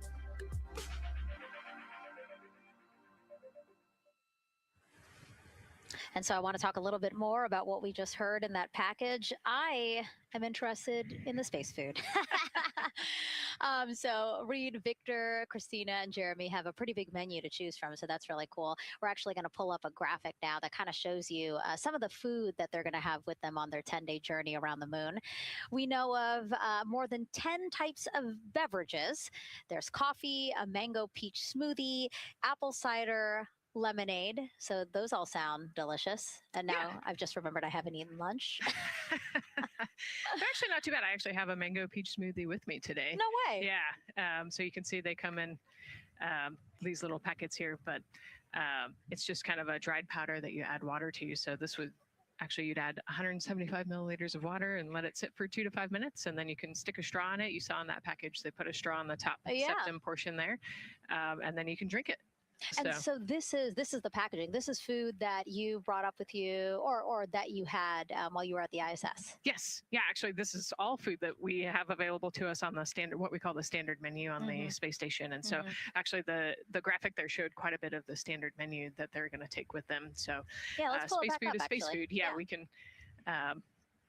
we can use the food that we have been using. You know, our food lab at Johnson Space Center actually creates that food, and then they stabilize it and they package it for us and everything. So they do a really wonderful job out there. We've got different types of food. You know, you can see I've got this is a soup, tomato basil soup. So thermal stabilized, it's already hydrated. So you just throw it in that food warmer that we talked about, and then you can eat it. But then we also I have some shrimp cocktail here that's, you know, irradiated. So it's in a package that protects it. I'll show you. I've got a brownie too. That's probably my favorite one. But are we eating it? We might, if you're. Yes. Look, see, they want us to eat. I don't know what happened, but it worked out. Yeah. With what we were saying here. So it's in an outer package to help protect it against, you know, radiation, and then it's in this inner package. And so this cosmic brownie, actually, the trick, Ann McLean, my crewmate, taught me. The trick is you got to put this in the food warmer and get it nice and warm, and then you can get it. But so what we do is we just take scissors and you open it up, and then it comes right out. So these brownies are nice because they don't have a ton of crumbs, and so you can actually just eat it pretty easily in space. You know, if you imagine, that would not happen in space. It would not fall. But yeah, so we've got all sorts of things that you can actually eat. The menu's pretty good and pretty diverse on the space station. And then, as you saw, pretty diverse for Orion. Nice. Yeah, that's amazing. And again, here's a look at the crowd that's starting to continue to grow here as we get closer and closer to launch. We are now under an hour from the opening of our 2-hour launch window at 6:24 p.m. Eastern time. And so let's take some questions from social media. We haven't taken some of those for a while. You put that brownie away, Nicole, or I'm going to steal it. Nicole, we have another celebrity who submitted a question. Let's take a look. Okay. A quick question for the Artemis crew. What food from Earth would you bring with you into space? And why would it be lasagna? Because that's the greatest food. Again, not really a question. Yeah. Because he was like, it's lasagna. It's got to be lasagna. You know, there is lasagna on space station, and it wasn't too bad. Probably not my favorite food of all, but yeah, lasagna's not a bad option. It's a high calorie meal. If you're trying to, you know, carb load for a spacewalk or something, it's a great option. Yeah, I remember Christina saying that her favorite food on the menu, and actually, she was saying that she was getting in trouble because people kept on saying, you can't eat mac and cheese every day, Christina. You know, we mentioned the mac and cheese and brisket earlier. Man, I would put those two on a tortilla. That would be great. That sounds delicious, delicious. Well, thank you so much, everyone, for sending in those questions. For everyone from a 5-year-old that we got a question from to all the way to Roy Woods Jr. there, a comedian. So thank you so much. And if you're just joining us, welcome to the Space Coast of Florida, where we are counting down to liftoff of Artemis 2. You see a beautiful aerial shot there of our rocket on the pad. For the first time in more than 50 years, we are sending humans to fly around the moon and back, and we're taking you all of you with us on this next chapter of human spaceflight. I'm NASA's Megan Cruz, and this is NASA astronaut Nicole Ayers. Great to have you here, Nicole. Yes, this has been a beautiful day. Excited. We're continuing to march towards this launch. Yeah, and if all goes as planned, this crew could travel farther from Earth than any other humans before them and see parts of the moon no one has ever laid eyes on. How exciting. Yes. Exciting is an understatement, I think. That's true. We're going to see the far side of the moon for the first time by humans in a long time. It's important. And as the crowd again builds behind us, more activity that you're seeing here at the Kennedy Space Center press site. We also have a ton of people gathering around the world to watch this history-making moment. So let's take a look at those watch parties now. Oh. That crowd has grown. We checked them probably like 30 minutes ago, and it was half that. But again, as we get closer and closer to launch, we are seeing more and more people gather together, wanting to experience this together and not just in a vacuum at home, you know? Yes, this is so exciting. Look at all of those people. Man. And now here we are back in Seattle, the Museum of Flight. Again, people gathered there to show their kid. We see someone walking in the second row there. His first crewed launch to the moon. How exciting. That is exciting. Hello, everyone. Oh, that's so great. And now let's get you up to speed on what's happened so far. Again, we are now within an hour of the opening of our launch window. So what has been happening so far today? Well, a lot. After waking up and grabbing a bite to eat, our Artemis 2 crew suited up inside the historic crew quarters, a tradition that dates back decades. Teams helped them into their custom Orion crew survival suits, and just like other crews before them, they gathered around a table for a card game to pass the time, but to also burn off any lingering bad luck before they walked in the footsteps of every NASA astronaut launching from Kennedy Space Center since Apollo 7 in 1968. They walked outside the Neil Armstrong Operations and Checkout Building to greet a crowd of family, friends, supporters before getting into their Astrovan for their security-escorted ride out to historic Launch Complex 39B. They got a close-up look at the SLS rocket, then walked across the crew access arm and climbed one by one inside their Orion spacecraft. After that, teams conducted final checks with the crew before closing both hatches, the crew module hatch, as well as what you're seeing there, the launch abort system hatch. And now we are back live at the pad where the closeout crew is getting ready to leave the White Room.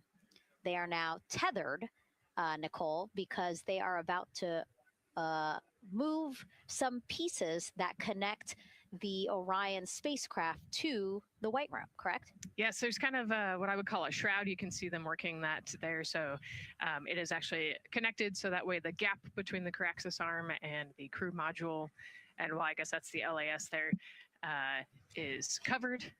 But they're about to remove that so that the crew access arm is not connected to the rocket in any way so that it can retract here in the next few minutes. And for how we're looking with the launch countdown milestones, let's go to Daryl Nail in the Launch Control Center. All right, thank you very much, Megan. And as you can see there, the finishing touches, as you've been talking about, to the LAS, which brings me to that subject because we currently are hearing the launch team is working an issue that was reported out with the LAS. At least there's an issue apparently with a battery on the LAS.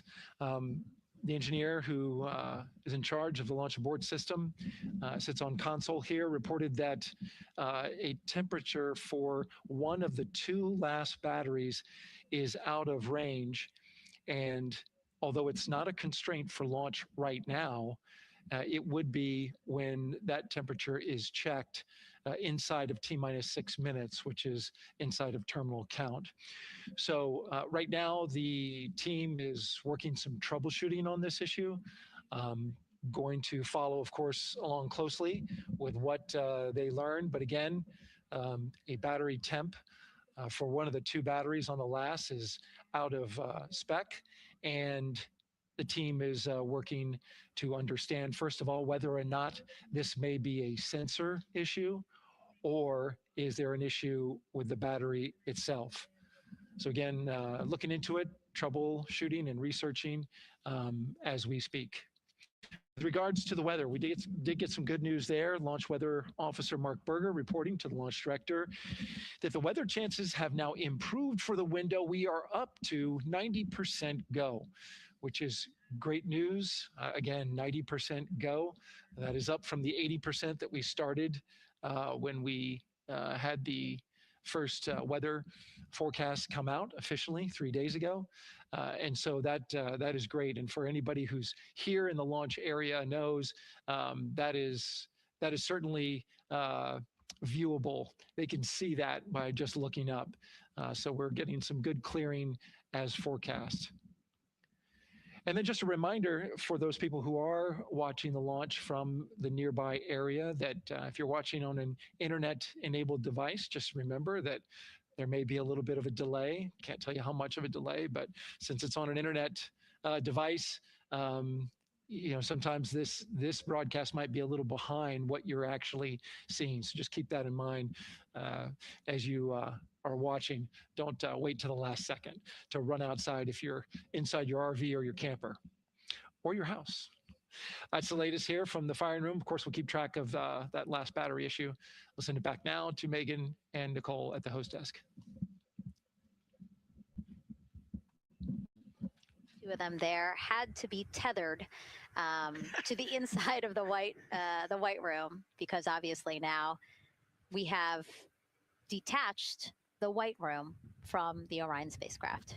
Yes, that view is quite something. Yeah, spectacular. Yep. Oh no, I'm sorry, I forgot. Nicole's scared of heights.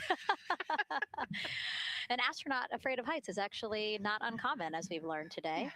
But yes, so obviously, again, things proceeding as we march closer to the opening of our 2-hour launch window at 6:24 p.m. Eastern Time. Again, the closeout crew just finishing up those last couple of things they have to do before leaving the white room and then leaving the pad, leaving only the 4 Artemis 2 crew members inside the spacecraft by themselves at the pad. Yeah, and then we'll be curious to follow the battery issue on the LAS as well. I think sometimes it's just a sensor issue, sometimes it's a battery issue. So hopefully they figure that out quickly. Mm-hmm. And so if we can take a shot of the crew inside the capsule, if one's available, why don't we talk a little bit more about each of them? So we have Artemis 2 Commander Reed Wiseman, Baltimore native, and he's actually, you see his feet in that shot there from inside Orion. He's been in space once before as flight engineer for Expedition 41 aboard the International Space Station from May through November 2014. During the 165-day mission, Reed and his crewmates completed more than 300 science experiments in areas like human physiology, medicine, physical science, earth science, as well as astrophysics. They actually set a milestone for station science by completing a record 82 research hours in a single week. He also served as chief of NASA's astronaut office from December 2020 to December 2022. His 2 daughters were out to wave goodbye to him as he made his way to the launch pad. And again, there's Reed's feet. Reed is the one sitting in the seat to the right, closest to our camera there. So looks like he's relaxed by the body language of his feet. Yeah, I think they're kind of in a holding pattern, if you will, or a waiting period. So it makes sense that he's a little bit relaxed. He's also kind of just a relaxed person in general. He's wicked smart, but has a demeanor that keeps everybody calm. And so I think we're seeing that here today. And so in this shot, Reed is the one sitting on the left, and to his right, Artemis 2 pilot Victor Glover. NASA selected the California native as an astronaut in 2013, and at the time he was actually serving as a legislative fellow in the United States Senate.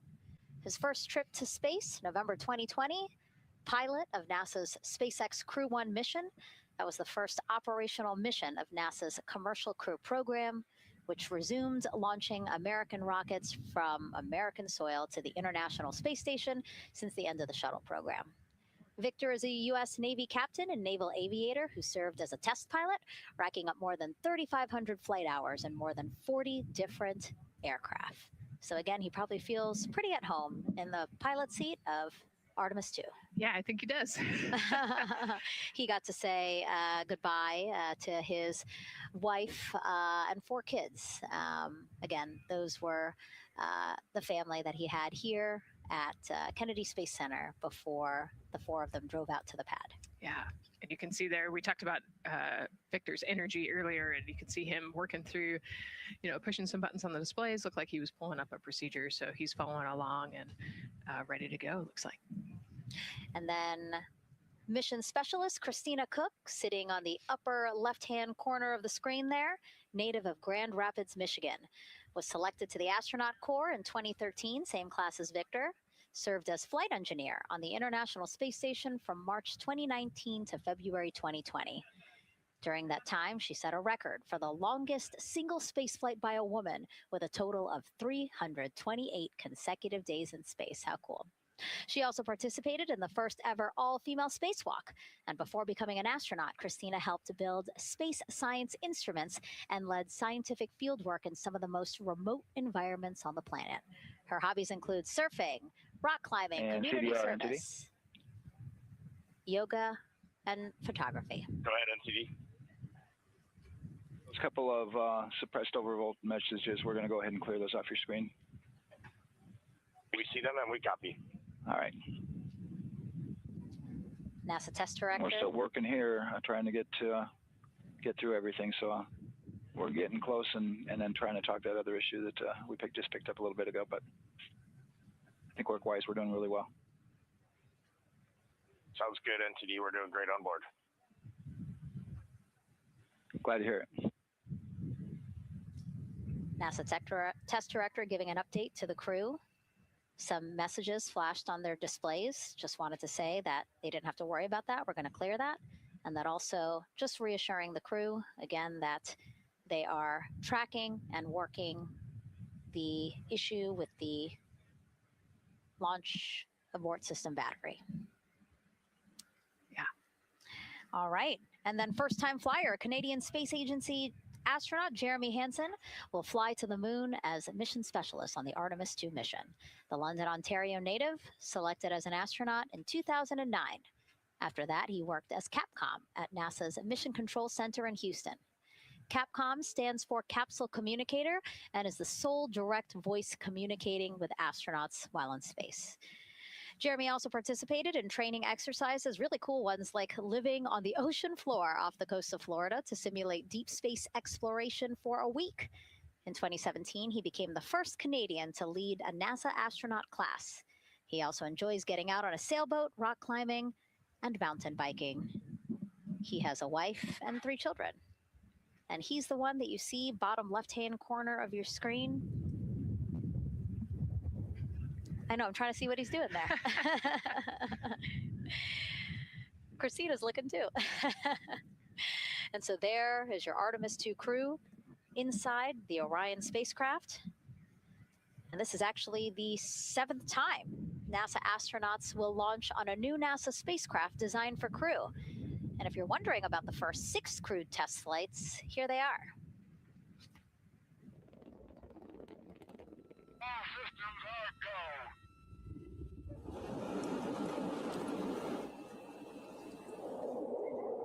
Gemini 3, Gus Grissom, John Young, March 23, 1965. Apollo 7, Wally Schirra, Don Isley, Walt Cunningham, October 11, 1968. Space Transportation System, or STS-1, John Young, Robert Crippen, April 12, 1981. Then NASA's SpaceX Demo 2, Doug Hurley, Bob Behnken, May 30th, 2020, followed by NASA's Boeing crew flight test. Butch Wilmore, Sonny Williams, June 5th, 2024. And now, Artemis 2 with Reed, Victor, Christina, and Jeremy. It is really surprising, honestly, to hear that through all these decades, through all these launches we've had, this is only our 7th new vehicle that we're testing for crew. Yeah, you know, we have so many different missions that we think about and we talk about, but really 7 vehicles that we've tested and that we're flying. You know, I like to think of spaceflight really as a permanent test, right? We have, you know, hundreds of missions or so. You know, an airplane that gets tested and then flown has thousands of data points. And so really spaceflight is always going to be in the test field. And I think it's important to remember that, especially as we put humans on rockets that we never have before, or for the 7th time we start a new vehicle and a new mission. Just getting word now that White Room closeouts are complete. And so the closeout crew is preparing to leave the pad. It's exciting stuff. We are making good time, and the closeout crew is doing really well. 41 minutes, 43 seconds and counting until the opening of our window. And Artemis 2 is a 10-day mission that will send the 4-person crew on a journey around the moon and back to Earth. It will be a critical step towards future lunar and Mars missions.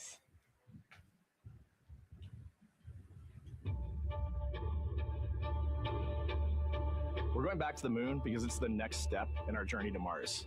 We need to go explore the moon. There's vast regions of unexplored areas with the coldest, darkest places in our solar system.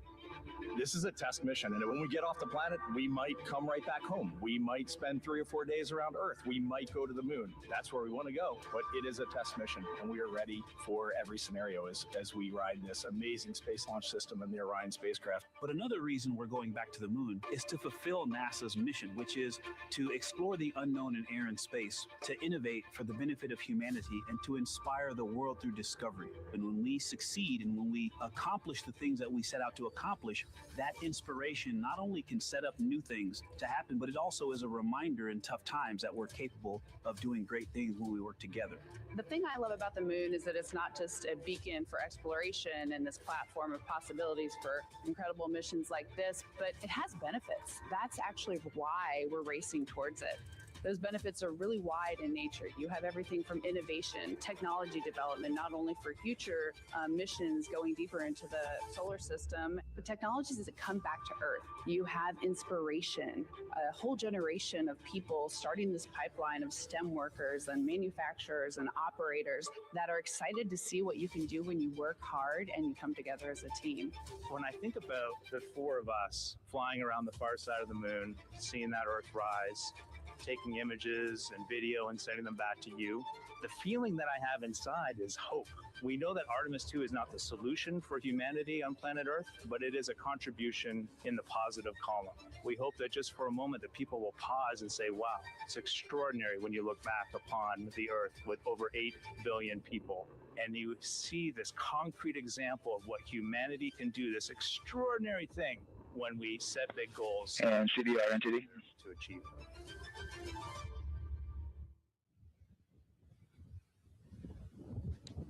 And so Mission Control Houston will control the flight of Orion after a liftoff here at Kennedy Space Center. Here's Gary Jordan, who's embedded with that team. Gary, you might have to pause because we did just hear a call out to the commander in Orion. Will do, Megan. I think that was Commander Reed Wiseman responding to prepare for some of the next steps. We are now holding at the T-minus 10-minute hold, expected a 30-minute hold. So we are well on the countdown. We are well on the timeline to meet this L-minus time and launch towards the beginning of the window, but continuing to track progress along the way. Again, I'm here with the Artemis 2 flight control teams in Mission Control Houston. The team in the room behind me has been monitoring the countdown and verifying their own mission-specific launch criteria of the Space Launch System, the Orion spacecraft integrity, and its crew. During the final poll before launch, if all looks good from each of the flight controllers in this room, Flight Director Judd Freeling will report a go for launch from Houston Flight. Upon liftoff, teams here take control of the mission and communicate with the crew while they fly on the Space Launch System. This phase of flight is highly dynamic, and each console position has a dedicated and important role of looking after critical systems. You'll hear calls from Capcom and NASA astronaut Stan Love in this room to the Artemis II crew as milestones are reached during the more than 8 minutes of powered flight on the core stage. Liftoff and ascent are just the beginning. This room will be staffed around the clock over the next 10 days to oversee every moment of the mission through splashdown. Here from the Johnson Space Center, we'll be streaming the mission live 24/7 so anyone can follow the crew's journey, take peeks inside the spacecraft, and share the experience of a lunar flyby with astronauts looking down at the moon's surface. Teams here have been rehearsing tirelessly in simulations to throw every conceivable and inconceivable scenario their way. We are ready and eager to begin the Artemis II mission. Still milestones to come as we continue the countdown, but we'll be right back with you during the ascent phase of today's flight. With that, Megan, I will send it back over to you at the Space Coast. So much, Gary. Under 37 minutes until the opening of our 2-hour launch window, 6:24 p.m. Eastern. I've never been more excited for a time. But why don't we send it back over to Megan Carter with the moon board to learn more about what happens after ascent. Absolutely. I am definitely also getting excited. Things feel like they're starting to pick up a little pace here. A lot is about to happen within the first 10 minutes of launch, but what happens after those first 10 minutes? Let me take you over here to my mission map so we can kind of jump ahead and let me explain a few things. So our main engine cutoff is going to stand for MECO, and that is essentially where the rocket's job is done, and it is then going to turn the propulsion duties over to our ICPS. That stands for Interim Cryogenic Propulsion Stage. Don't try and say that too many times fast, but the ICPS is going to be right here, and that's our in-space propulsion. About 50 minutes into, after about 50 minutes into launch, it is going to conduct that first burn, and that's going to be the perigee raise maneuver. Essentially what that is going to do is going to raise the spacecraft from a lowest point of Earth just a little bit higher into space, and then they are going to conduct that nice path. It's going to set them on that nice circular path around the Earth. That's when they're going to start to be able to really check out the spacecraft. The Orion spacecraft is going to be able to, like we've talked about, be maneuvered by the crew. They're going to check out those life support systems, and communication checkout's going to be vital at that point as well, obviously. Then they will be conducting that another burn, and that's going to raise them just a little bit higher again. And then they will, it'll be about time for the ICPS to separate, and they will start another lap around the Earth as well. Now, the ICPS, but even after it separates, its job will not be done because they will have the opportunity to conduct something called the Proximity Operations Demonstration. And this is going to be really important for our future lunar missions because the ICPS actually has a target on it, and the crew is going to have the opportunity to manually maneuver these spacecraft, like we've mentioned, and practice those docking maneuvers. Now, obviously, they will not be docking for this mission, but that is, again, going to be critical for those lunar missions in the future. Now, all right, after that ICPS has separated and they've done that second lap, they're going to conduct 2 more burns. And what these burns are going to do is set them up to the high enough orbit and a fast enough speed in order to conduct the translunar injection.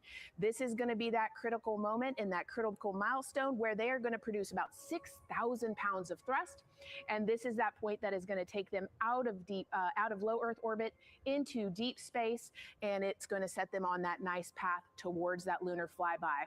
And I know we have talked a little bit about why this could be a record-breaking flyby and journey to the moon. And with that, I'm going to turn it back over to Megan so she can tell us just why. Yeah, she's talking about the distance record set by the Apollo 13 astronauts in 1970. They were 248,655 miles away from Earth, and this Artemis II crew might surpass that on flight day 6 when they fly around the moon by more than 4,000 miles. Yeah, it's a long ways. It's tough to fathom 250,000 miles from Earth, right? I mean, space, the space station is only 250 miles. And so we're going, I don't want to do the public math, but we're going much further than that. But it's important, right? Because we want to get back to the moon. We want to see the surface. We want to see the far side of the moon. And the way we do that is by breaking distance records. Yeah, and the exact distance record depends on exactly when they launched, like the time, the day. So we'll learn more as we go into this 10-day mission with the Artemis 2 crew. But here we are, 32 minutes, 50 seconds and counting from the opening of our launch window. Feels really, really surreal here as more and more people come to gather on the press site lawn here at Kennedy Space Center. Why don't we take a look at this video that we have here? Some familiar faces who wanted to wish our Artemis 2 crew a safe journey. Reed, Victor, Christina, and Jeremy, you are the real deal. You're flying to the moon for all of us, and we are in awe. You're the true heroes. You are not just astronauts. You are pioneers, venturing deeper into the unknown. But you are not alone. We will be all cheering you on from planet Earth. Hey, I'm Victor Wembanyama, and I play basketball in the NBA. But I'm not only interested in shooting hoops. I'm also interested in shooting stars, dark matter, and all other types of astronomical phenomenon. And to the Artemis 2 astronauts who are shooting for the moon, I wish them good luck and Godspeed. Hi, everybody. I'm Ryan Gosling, and I play a biologist who goes to space to save the planet in the film Project Hail Mary. But the Artemis 2 astronauts are going to space for real, and they will travel farther from Earth than any humans in history. Sending all our best wishes to the Artemis 2 crew. I just want to say how proud I am of each of you and how inspired you make me. But it's not just about me. Your mission is going to inspire future generations of scientists, engineers, athletes, and dreamers to do something that they never thought possible. Hey, it's Roy Wood Jr., and I want to wish the Artemis 2 crew a happy and safe journey to the moon, well, around the moon. To go around, I know what you're doing. You got to look for a parking space. This is to go around the moon, make sure somewhere to park, and then you park journey. Good luck. It's actually a really good way to explain what how this mission builds. Again, we are hoping to land astronauts on the surface of the moon in maybe 2 years. So yes, we are looking around the moon on this lunar flyby mission to see where we might park. Thank you, Roy Wood Jr.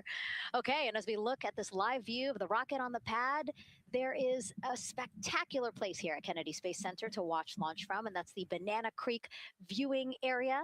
Why don't we go back there where the crowd is excited, and Leah has the best assignment ever talking to people who are super excited about being here for Artemis 2. Oh my gosh, Megan, you talk about the excitement being palpable. I'm telling you, everybody here on pins and needles as we get just about half an hour away from launch. I've been walking around talking to people, and I'm just struck again and again by how many people are here from across the agency. I want to introduce you to just a small portion of the people across NASA who have been supporting this mission. Patty Ortiz, NASA Armstrong Flight Research Center, Orion program. Orion. Kathy Graves, Glenn Research Center, Office of STEM Engagement. David Alexander, NASA Glenn Research Center, Office of STEM Engagement. Jennifer Becerra, Johnson Space Center, the Office of STEM Engagement. Here we go, right back here. Where are you from? I'm from NASA Glenn Research Center, Joseph Pinakitis. Joseph, here we go. Wes Furman from APL. Maria Arredondo from Headquarters, Next Gen STEM. Mark Robinson, Stennis Space Center, Commercial Space. Amira Flores, Armstrong, Office of the STEM Engagement. Molly Kearns, NASA Glenn, Space Communications and Navigation. Matthew Pierce, Goddard Institute for Space Studies in New York City. Here we go, and right over here. Lauren Ring, Ames Research Center, Data Integration. So we're coming together. We're one big NASA team, one big NASA family, and we have one major message before we launch tonight. Okay, guys, what are we going to say? 1, 2, 3. Go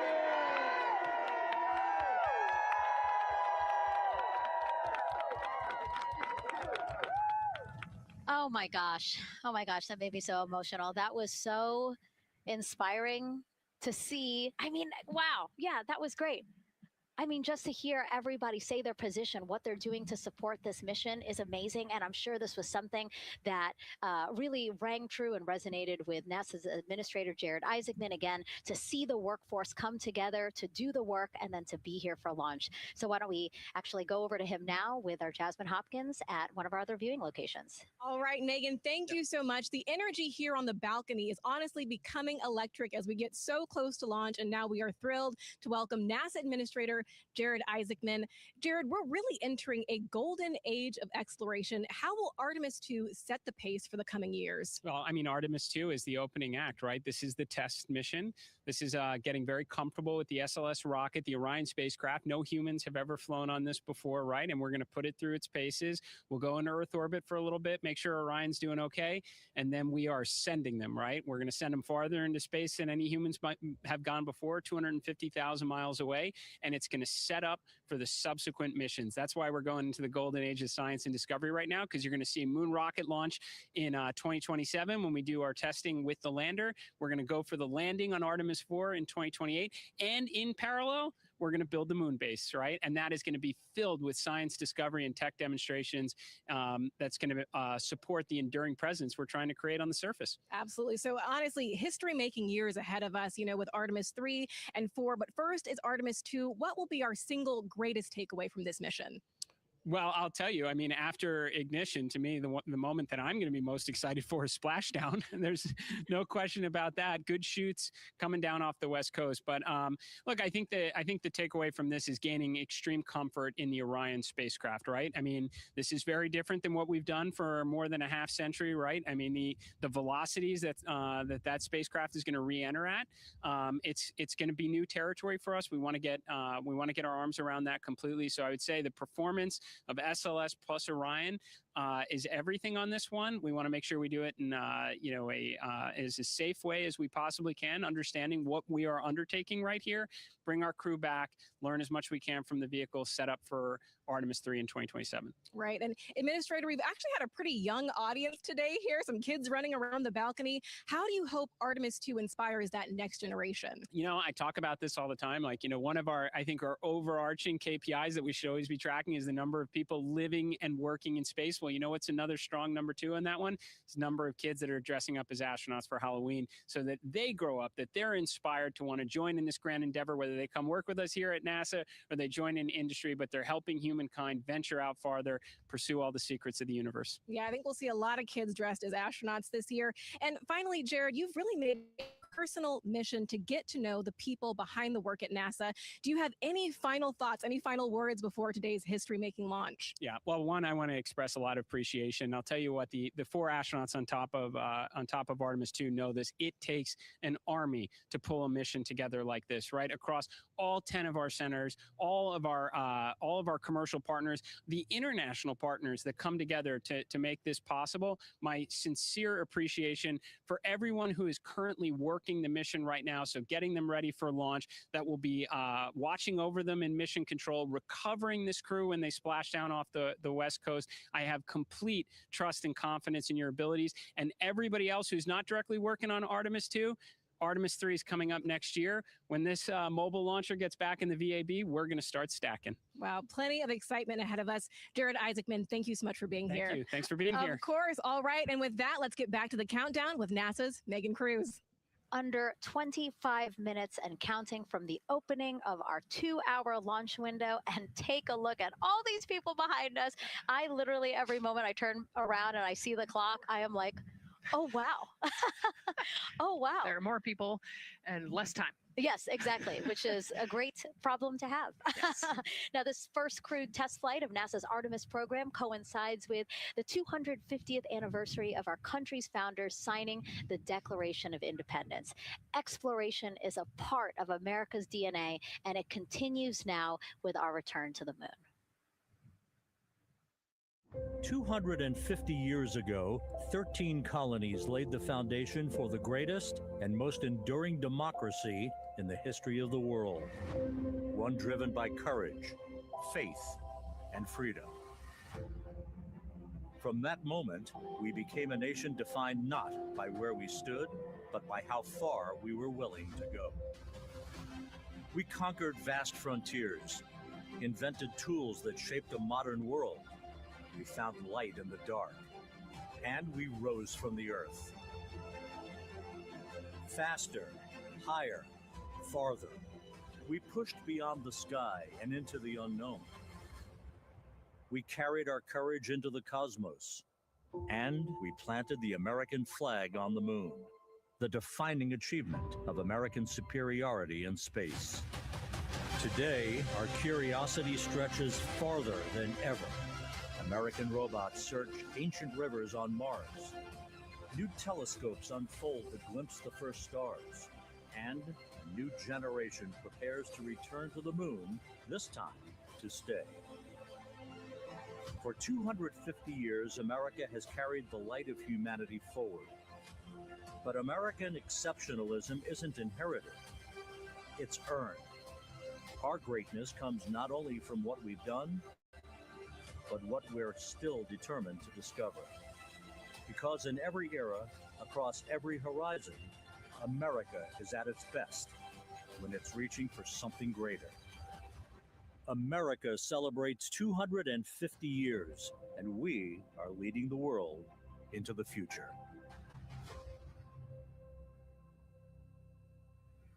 "22 minutes, 15 seconds and counting from Artemis 2, NASA's boldest test flight in a generation.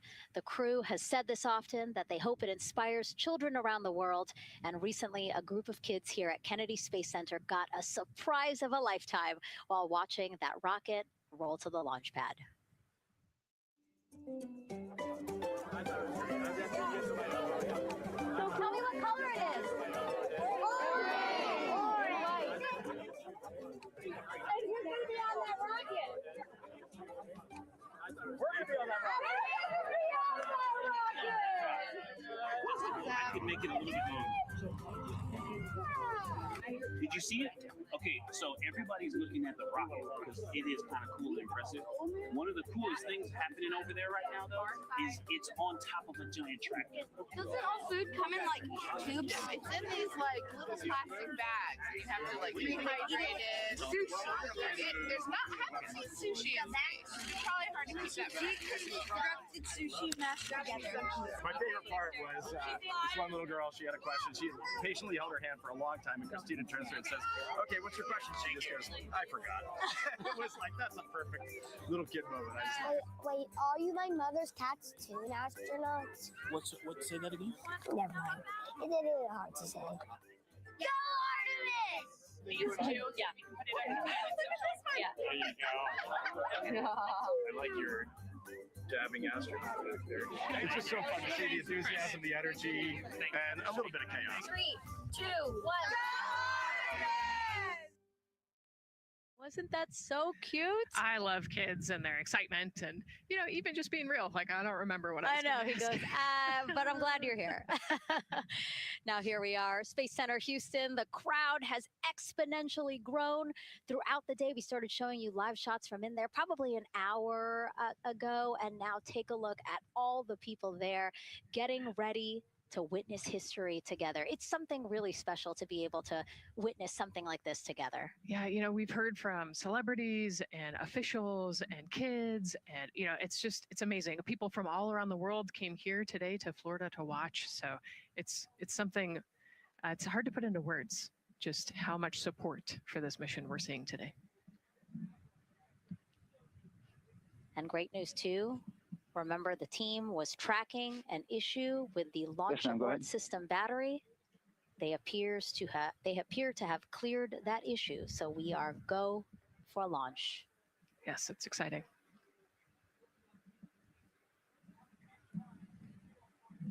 U.S. Space and Rocket Center here, Huntsville, Alabama, waving to the Artemis 2 crew sitting right there inside Orion. Inside of 20 minutes from the opening of our launch window, and right now we are targeting the top of that launch window. So we could be launching here in about 19 minutes, Nicole. Wow, I don't know if I expected this today. I'm excited, and, you know, I'm glad they were able to clear the problem with the battery on the LAS, and everything has gone really smoothly today. It's been great. The weather cleared up. It's a beautiful day for a launch. And so now, as we are so close to possibly launch now, just what are your final thoughts as we are about to embark on a mission back to the moon, the first time in more than 50 years?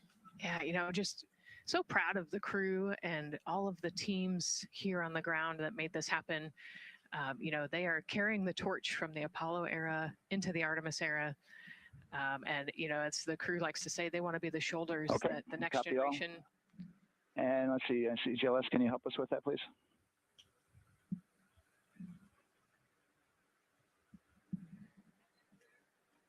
They want to be the crew wants to be the shoulders that the next generation can climb on. 001.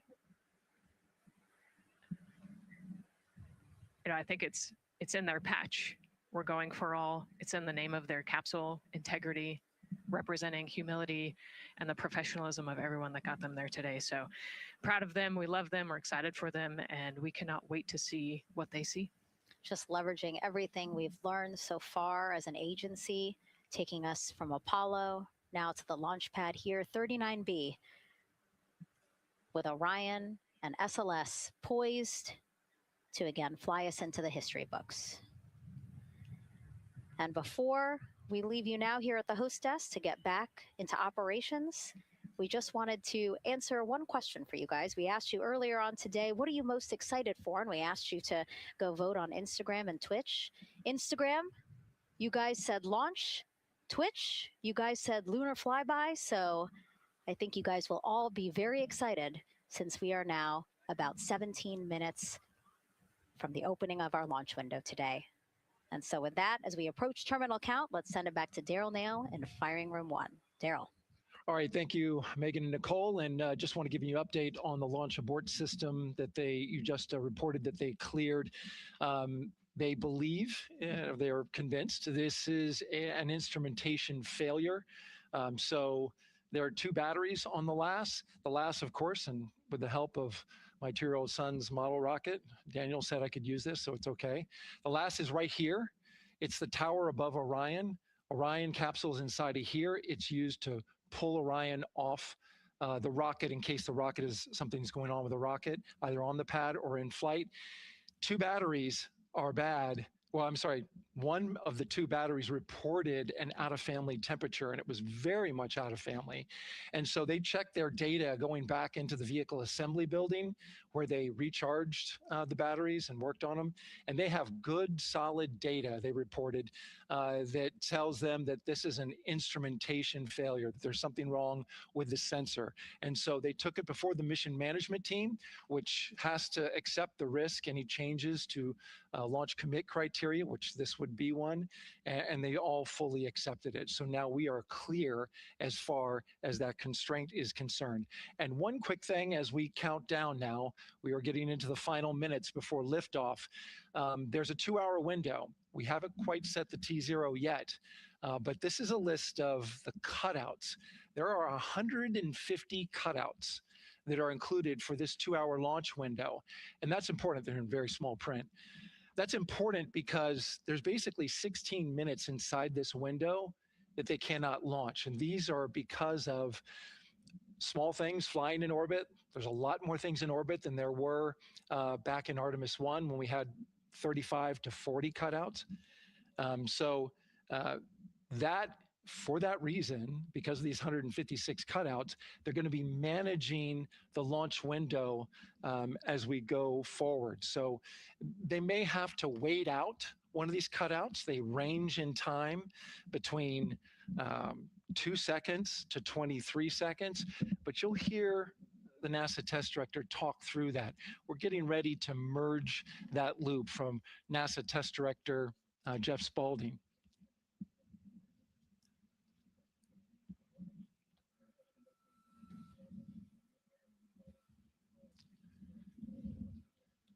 And so now I'm listening to the launch team get ready to merge their operational channel.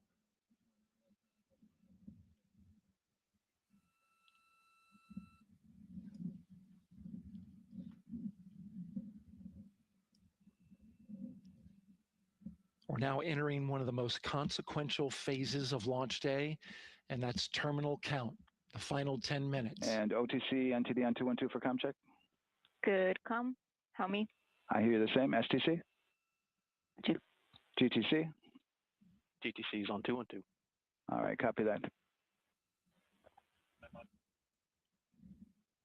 NASA Test Director Jeff Spaulding confirming communications with his team.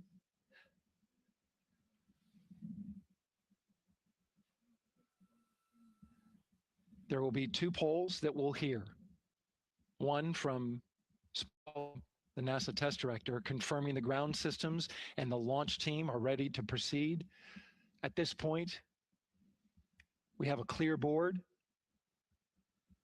no constraints, but we need confirmation from each individual on the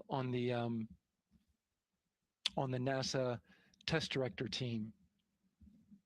So we'll hear him poll his team. The other poll that we're waiting for is the poll from launch director Charlie Blackwell Thompson, who will take that final status from NASA management before giving the go to come out of a hold. And you're seeing the clock count down at L-12 minutes. CCL, OTC, Orion, Earth-1. CCL. Yes, sir. Reconfigure ARS primary loop ISO valves. Copy, that's in work. And CDR, OTC, Orion, Earth-1. Go. ARS loop ISO valves are being closed at this time. Integrity copies. NGDLP. Go. Yes, I had a discussion with sea ice and with MER manager regarding the observation the sea ice had a few minutes ago. They were able to confirm with BCI photos that the condition that they observed has been there since 2025. MER manager has had a chance to review the findings, and they do not have any constraints from either a sea ice or MER manager perspective. Okay. Copy all. And launch director, NTD, you copy? Yes, sir. I copy. That's good news. OTC, CCL 212. OTC. ARS primary loop isolation valve configuration is complete. Copy.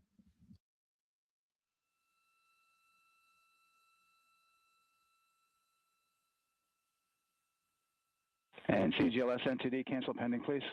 CLS copies, and that's complete.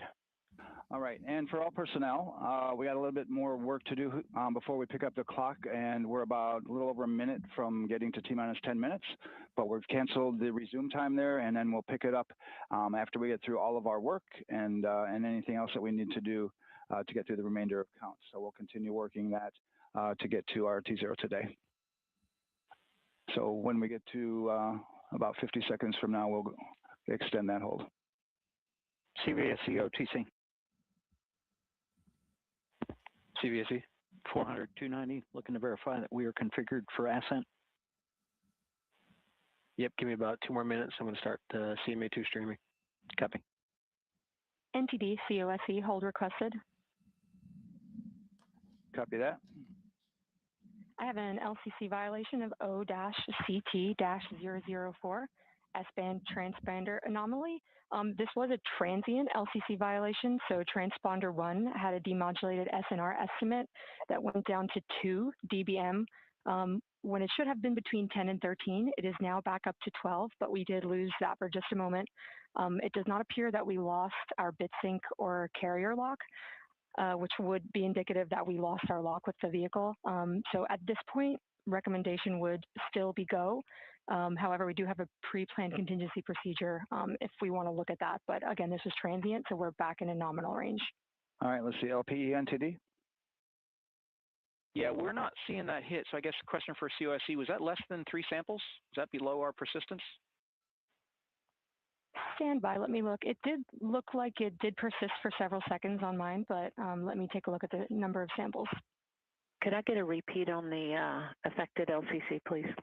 Yes, ma'am. That's going to be O-CT-004. Thank you.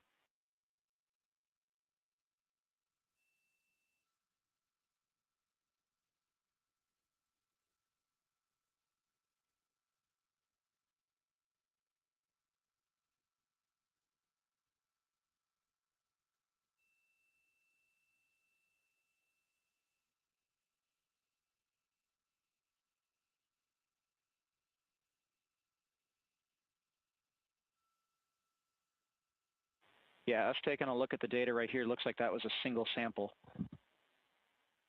Yeah, copy that. RFTS does report that they also lost lock for about 5 seconds. So I would love to ask KUS and see if they also lost lock with the vehicle for any extended amount of period.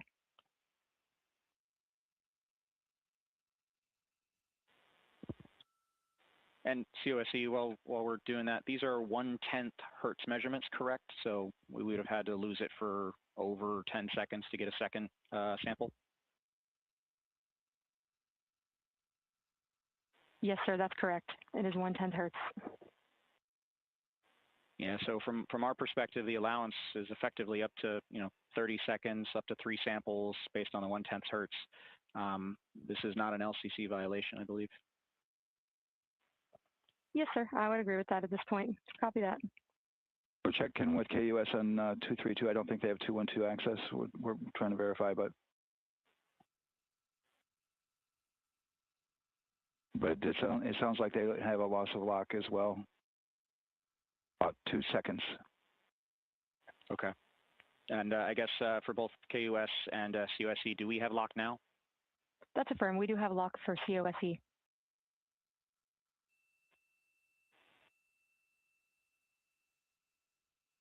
Yeah, so from the integration console perspective, we did have a temporary loss there within the allowable, and per the requirement, let's go. And this is Houston Flight. We have lock and we have good telemetry here in GSE. And KUS is reported to they have good lock now. So with all of that, OSC, then are we in a go configuration per your LCC? Yes, sir. Recommendation would be go. Okay. LP, you concur with that? Yes, sir. LP concurs go. And Launch Director?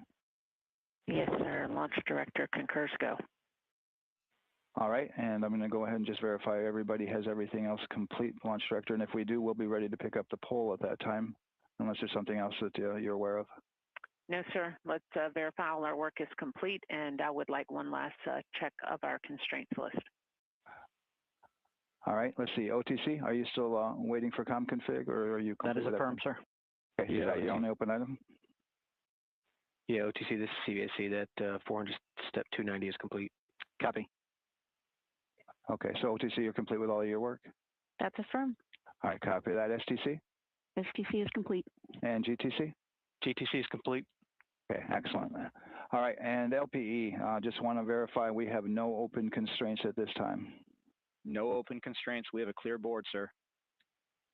Okay, tracking the same here. And Launch Director, with that, we are clear and ready to pick up the launch readiness poll with your go. All right, sir, I am go for the poll. All right. And for all personnel, this is the NTD conducting the Artemis 2 launch readiness check. Verify ready to resume count and go for launch. OTC. OTC is go. STC. STC is go. GTC. C's go. MCO. CO is go. Safety Console. The Safety Console is go. LPE. LPE is go. RTD. RTD is go. Houston Flight. Houston Flight is go. ROC. ROC is go. And CDR. Crew is go. Copy that. Thank you, Reed. And Launch Director NTD, our launch team is ready to proceed at this time. All right, NTD, I copy all. At this time, I'll perform my poll. Attention on the net. This is the Launch Director performing the final poll for launch. Verify no constraints and go for launch. EGS, Program Chief Engineer. Artemis Chief Engineers are go. Copy, thank you. EGS, Chief Safety Officer. The Artemis CSOs are go. Copy, thank you. Range Weather. Launch weather is go. Thank you, LWO. And Artemis MMT Chair. MMTs go. Thank you, John. And Integrity Launch Director. Good Airways, Charlie, PLT. Thank you, Charlie. This is Victor. We are going for our families. MS1. This is Christina. We are going for our teammates. MS2. This is Jeremy. We are going for all humanity. All right, Charlie, your Artemis 2 crew is go for launch. Full send. I copy that. Reed, Victor, Christina, and Jeremy. On this historic mission, you take with you the heart of this Artemis team, the daring spirit of the American people, and our partners across the globe, and the hopes and dreams of a new generation. Good luck. Godspeed, Artemis 2. Let's go.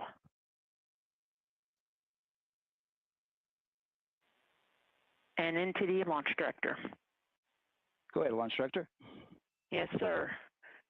You have a go to proceed with countdown. Copy that. I'll put it in work.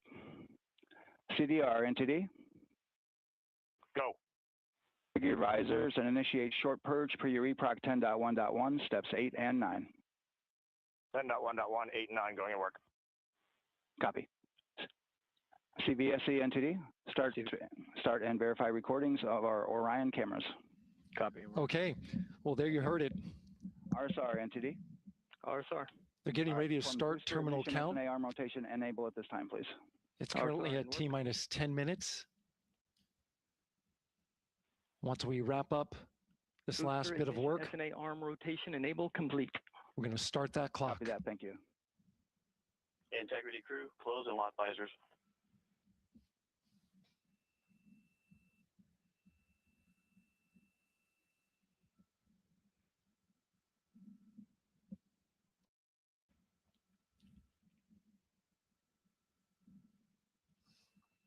You heard an issue, worked in real time with telemetry lock on the Orion.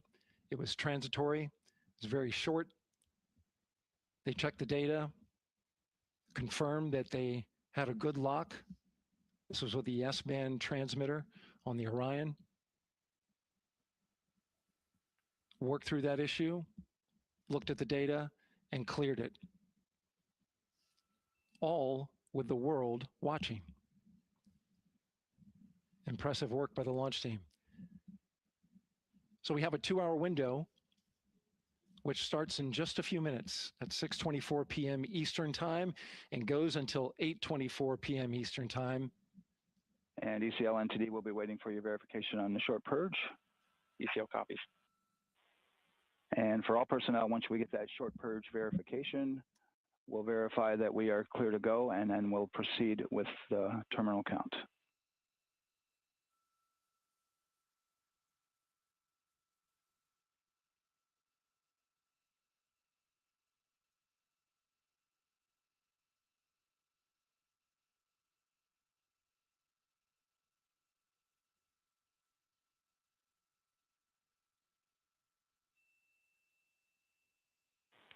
ECL time estimate? About a minute. Copy.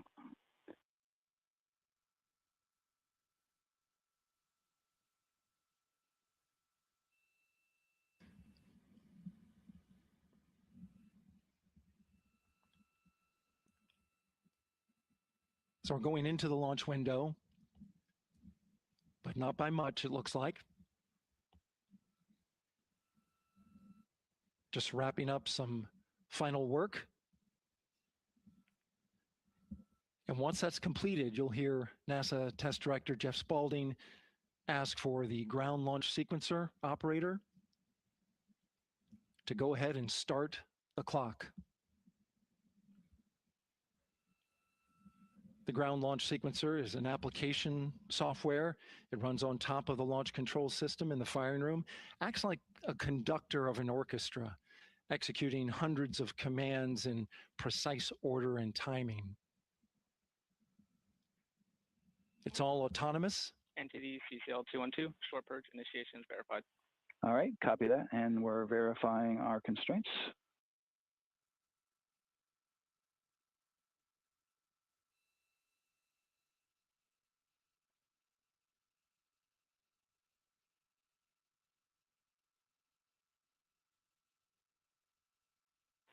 All right, and we're clear from cutouts.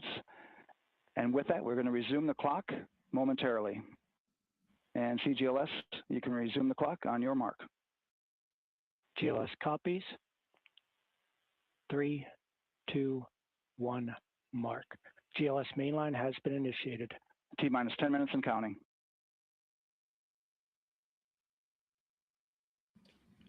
And that begins terminal count. Our new T0 is 6:35 p.m. Eastern Time. 6:35 p.m. Eastern Time. We are now counting down to liftoff of Artemis 2.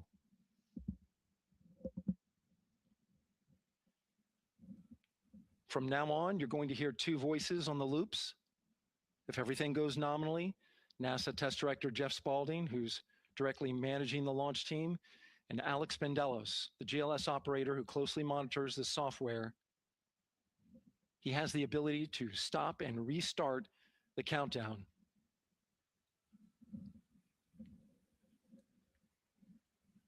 A lot of people ask about whether there's a launch button. There certainly is not. Flight and Rock, our new T0 is 223512.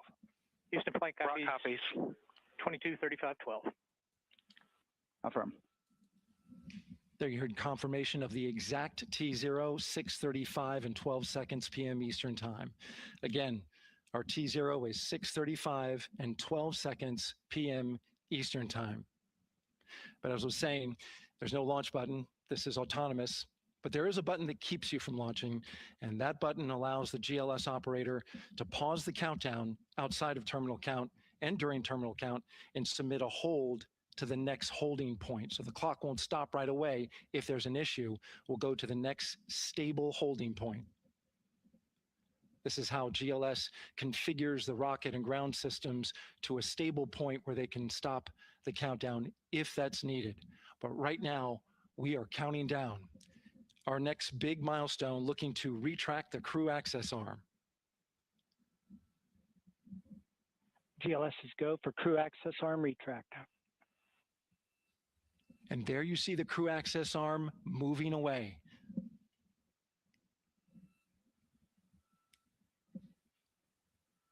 That's the path that the astronauts took to ingress into the rocket.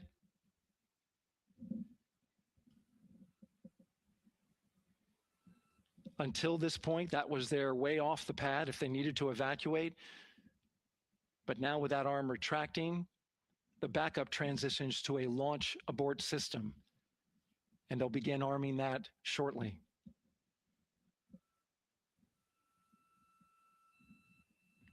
Of course, the launch abort system, great shot there of the crew access arm retracting away. The launch abort system is the tower at the top, and that's what would pull Orion and its crew off the top of the rocket in case of an emergency, whether it's on the ground or in flight. This is critical safety hardware that protects the lives of the astronauts.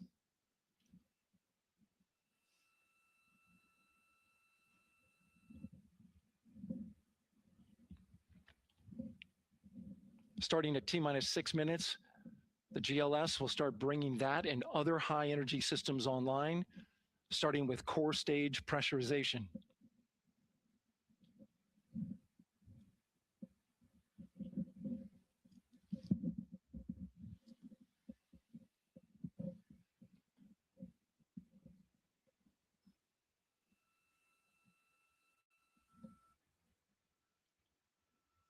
Weather is 90% go. The range is go. All systems are go.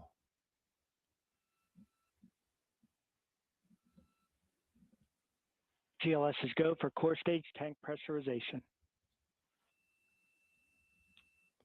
That means the replenish valve for the liquid hydrogen tank has now closed, and that tank is beginning to pressurize to flight levels because that hydrogen is naturally boiling inside the tank.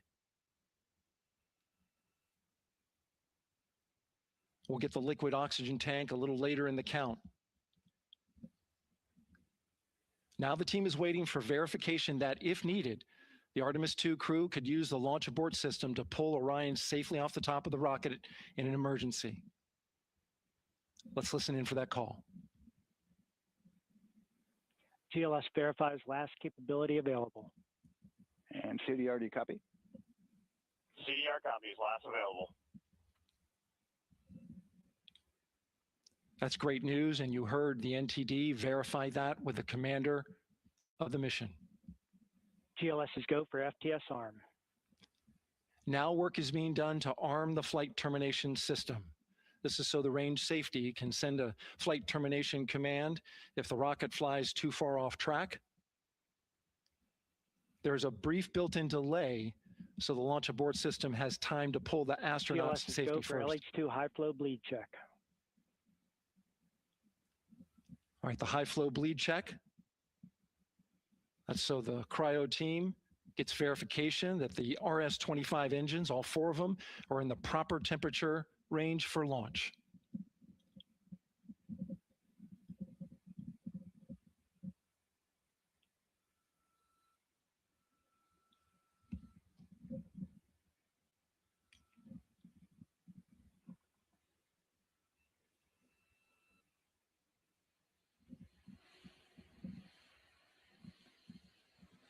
GLS is go for core stage APU start.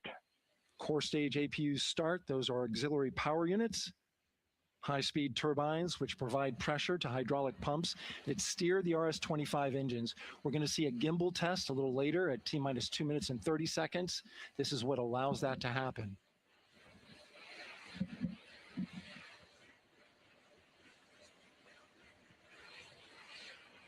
Coming up in about 20 seconds, we're listening for go for purge sequence 4. That's a helium purge of the 4 core stage engines downstream of the propellant valve. This gets all the air and moisture out of there.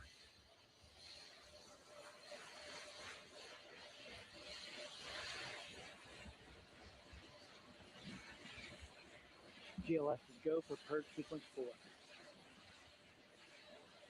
Moving through the milestones. All is looking good.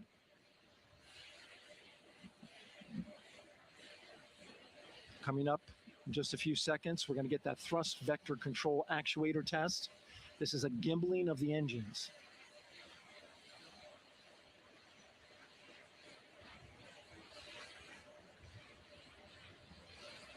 There are the 4 RS-25s, 3 of them shuttle heritage, 1 of them built from shuttle parts. And there you see them moving.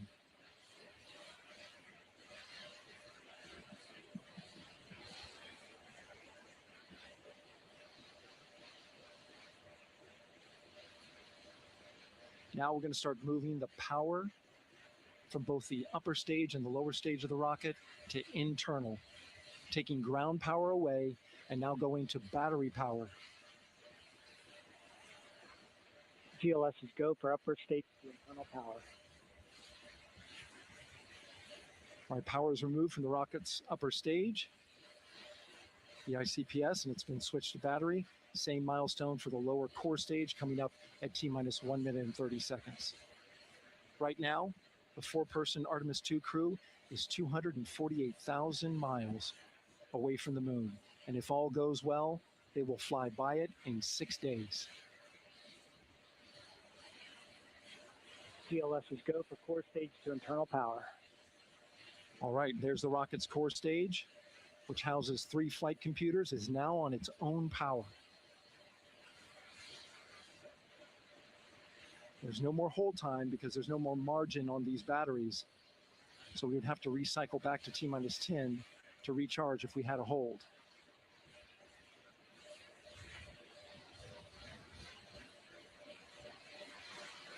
One minute.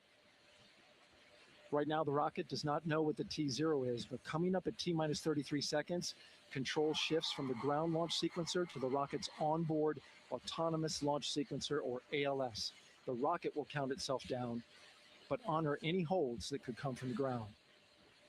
Now, shortly after liftoff, Houston will take control of the rocket, and my colleague Gary Jordan will take over commentary. GLS go for ALS. Great call out. The rocket is on its own. 4 brave explorers ready to ride the most powerful rocket NASA has ever launched. Sound suppression water is flowing. 15. And here we go. 10, 9, 8, 7. RS-25 engines lit. 4, 3, 2, 1. Booster ignition. And liftoff. The crew of Artemis 2 now bound for the moon. Humanity's next great voyage begins. Good roll pitch. Roger, roll pitch. Houston now controlling the flight of integrity on the Artemis 2 mission around the moon. Integrity, AMT high. AMT high.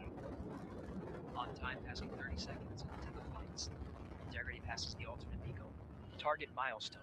Mission Control Houston seeing good performance on the main engines. Space Launch System core stage. Integrity, 3 miles in altitude. Traveling more than 1,200 miles per hour.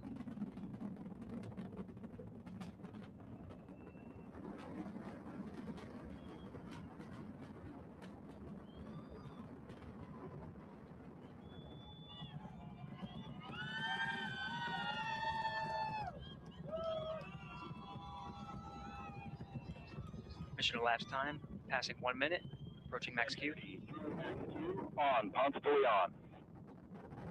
Stan, we have you loud and clear on Ponce de Leon. Have you the same? Communication signal transfer confirmed as Integrity and its crew go supersonic.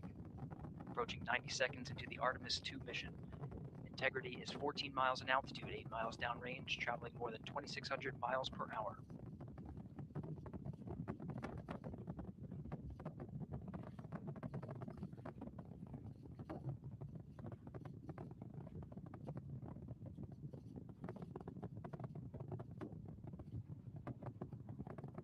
One minute 50 seconds of mission elapsed time, standing by for main engine throttle down to 85%, ahead of solid rocket booster separation, expected at the 2-minute 9-second mark. We see throttle down.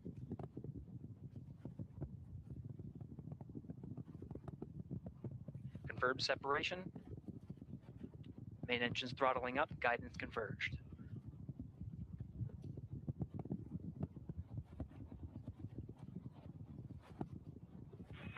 Integrity, guidance converged, performance nominal, upper stage RCS ready.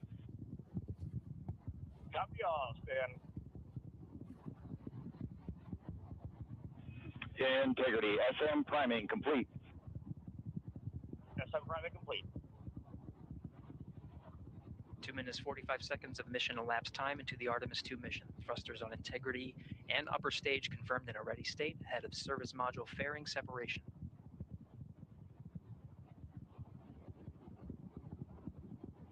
3 minutes into the flight. Integrity, 49 miles in altitude, 78 miles downrange, now passing 5,000 miles per hour.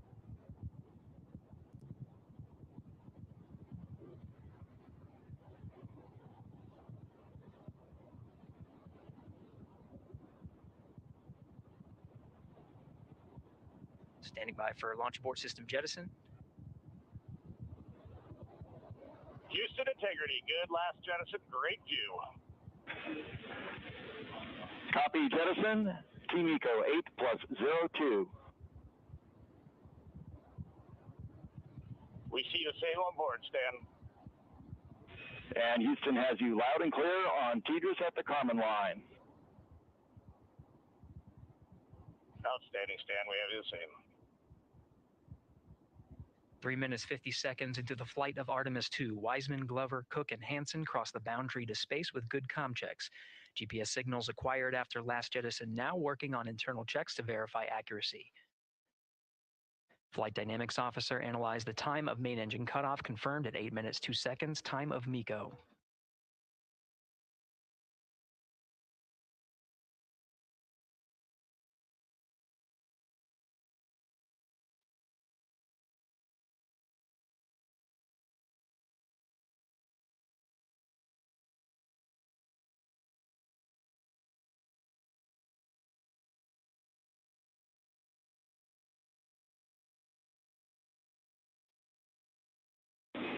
Integrity, GPS processing. Outstanding, Stan. We see the same, and we have a beautiful moonrise. We're headed right at it.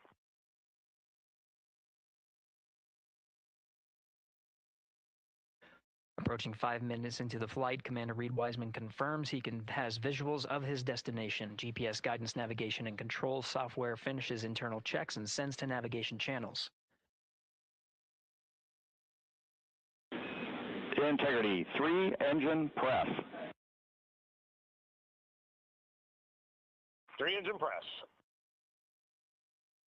On time, now passing 5 minutes 20 seconds of mission elapsed time into the Artemis 2 mission. At this point, 3 good main engines are all that's needed to carry Integrity to a nominal main engine cutoff target. Though at this time, we're seeing 4 good engines here in Mission Control Houston. Integrity, 75 miles in altitude, 330 miles downrange, approaching 10,000 miles per hour.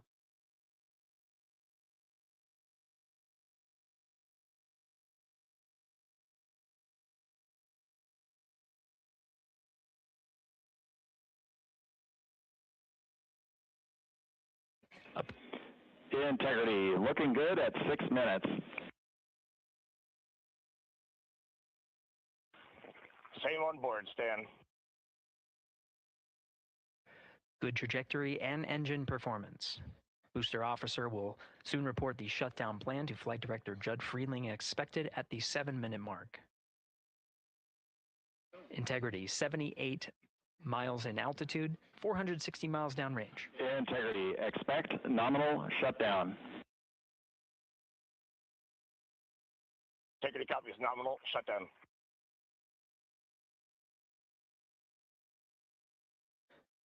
Six minutes 40 seconds of mission elapsed time. Shutdown plan is as expected.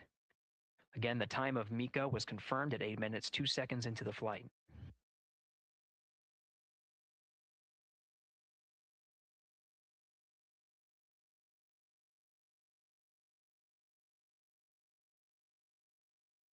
Seven minutes of mission elapsed time. Throttling down as we approach the abort once around option. Milestone at the 7-minute 30-second mark.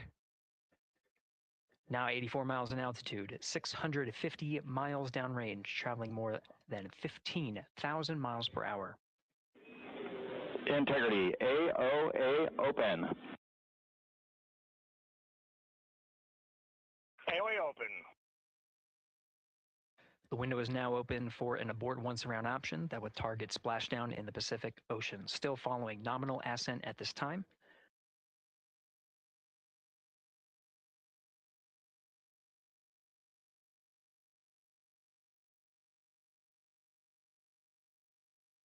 About 10 seconds remaining until the main engine cutoff of the Space Launch System core stage. Standing by for confirmation of MECO and core stage separation.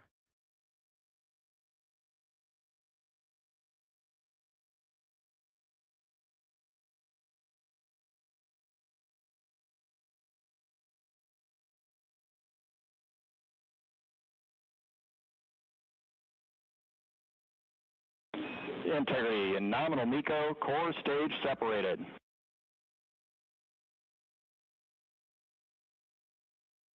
We see the same on board, Stan.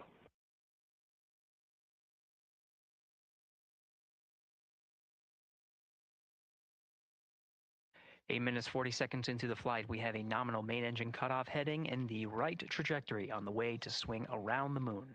Core stage has separated, done its job. The Space Launch System upper stage, the interim cryogenic propulsion stage, or ICPS, still attached to the Orion spacecraft.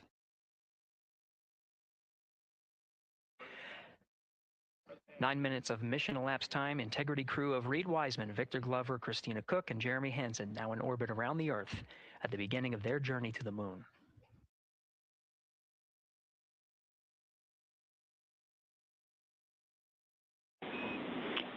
Integrity Houston, looking ahead to PRM numbers so far per the pad.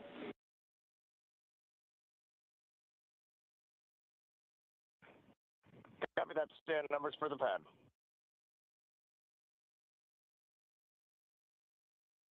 Capcom Stan Loves now reminding the crew that the perigee raise maneuver time of ignition is as expected prior to booster ignition. That time being 49 minutes, 50 seconds of mission elapsed time.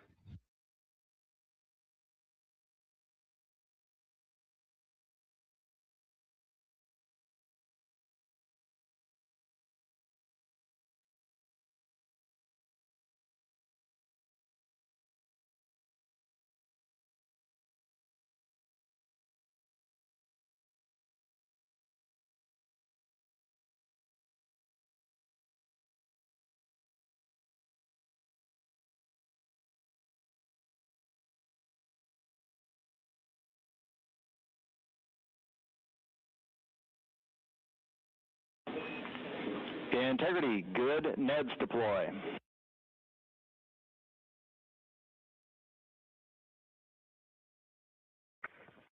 Copy that, Stan. Good, Neds.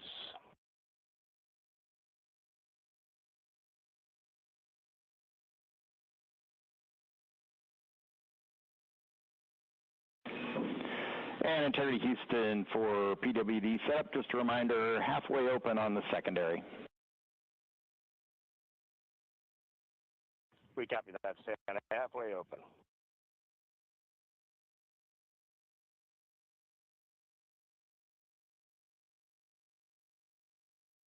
Passing 11 minutes of mission elapsed time.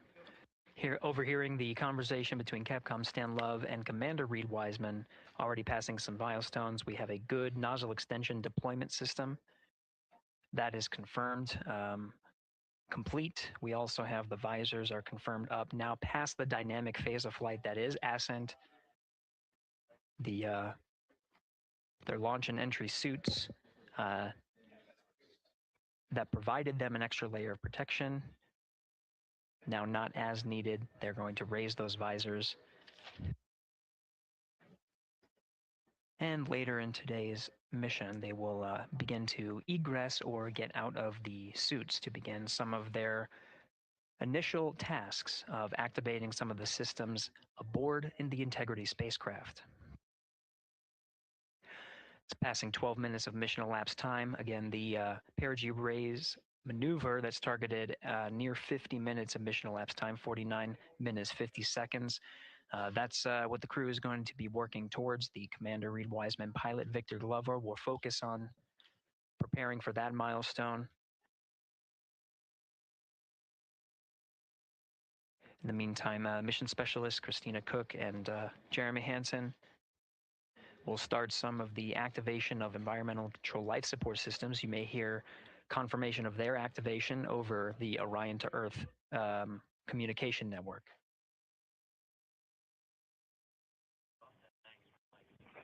Houston, C3 aux power back in auto. Copy C3 aux, and we're 2 minutes to maneuver.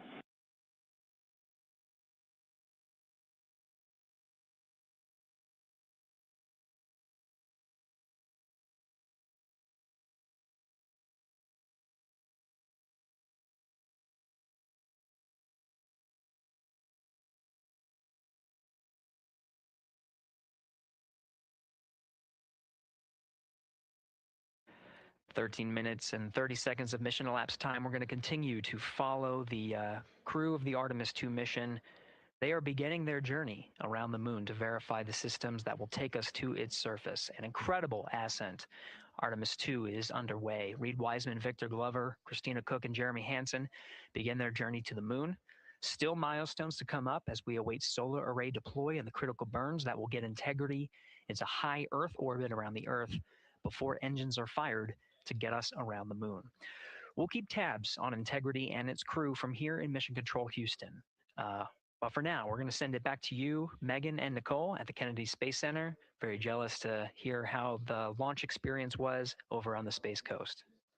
Yeah, Gary, if people are just joining us, welcome back to the Space Coast, where we just saw Artemis 2 lift off 14 minutes ago. And wow, what an amazing launch, and an emotional one too. As soon as the rocket lifted off, Nicole, you had tears in your eyes, I had tears in my eyes, and we had all these people around us cheering. It was amazing. Yeah, the energy was wonderful. I mean, it was a beautiful launch. You know, we've got 4 friends and family members headed to the moon. It's pretty amazing. Yeah. How does that make you feel as someone who, you know, is an astronaut as well, but also, as you said, friends? Yeah, so proud of them. You know, man, we don't have the words in the English language to describe this kind of an event, and pride, love, so many emotions. You know, they are truly breaking some barriers, and hopefully, you know, as Gary just said, they've got a long day ahead of them. So wishing them well on everything. But so far, what a beautiful launch to watch. Yeah, to be returning to the lunar orbit in more than 50 years. Maybe they go farther from Earth than any other humans before them. Maybe they see parts of the moon that we've never seen before. I mean, what a great start to what could be all of these milestones that we break in just a 10-day mission. Yes, what a way to welcome in the Artemis generation. Mm-hmm. Yeah, how do you feel? I mean, we saw some beautiful shots we were covering of course, the rocket, of course, the Earth falling away as we continued up into our ascents, but also some of those crowd shots where we saw young and old, just emotional, overcome by this history-making moment. Man, we are going back to the moon for all, and we saw that today. We saw that in all the crowds. And yeah, you guys just saw that view, the sunrise or sunset, I guess. They just made it over the crest of the Earth, and you could see the sun peeking over. One of my favorite views from space, and I can't imagine what they're looking at now, and I can't wait to see what they're looking at in about 5 or 6 days. Yeah, and I know a lot of people are like, you know what, I'm surprised this launched on the first try, because we know, like any little thing, we have to be keeping safety in mind, and we want to make sure we're ready to go. But we were ready to go, and I think it surprised a lot of people. What a wonderful surprise on this Wednesday evening. It did, and it kind of surprised me as well. But it's just a testament to the team here that has been working so hard on Artemis. Artemis 1, we learned a ton of lessons. We learned a ton from the wet dress for Artemis 2. We were able to go in, fix those things. We even had a couple mishaps today, not mishaps, but a couple, anomalies today that the team creatively came up with solutions for. It's just a testament to the teamwork that gets us to the moon. And so we can continue to watch Christina, Reed, Victor, and Jeremy on their way now to the moon in Earth's orbit and awaiting the next in-flight milestones, deploying Orion's solar arrays. So why don't we get back in with Mission Control and Gary.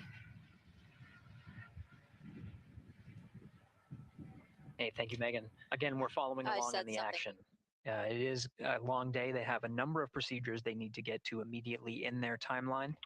And Integrity Houston, crosstie is on board per the ETSI-DEM. We copy Houston. Thank you.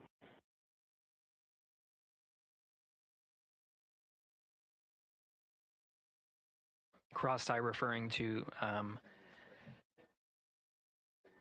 flight controllers here initiating a connection between some of the batteries aboard the Orion spacecraft, allowing for an even distribution of power. This is the flight control teams that took us through ascent of the Artemis 2 mission today. Right now we're, as you see, passing 18 minutes of mission elapsed time. The Orion spacecraft integrity and the in-rim cryogenic propulsion system are maneuvering tail to sun. It is in this orientation, this attitude. Integrity anywhere, it's on that momentary prop caution.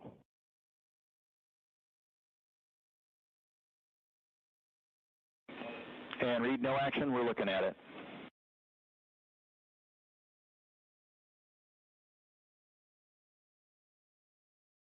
Commander Reed Wiseman verifying what is being routed to his displays aboard integrity.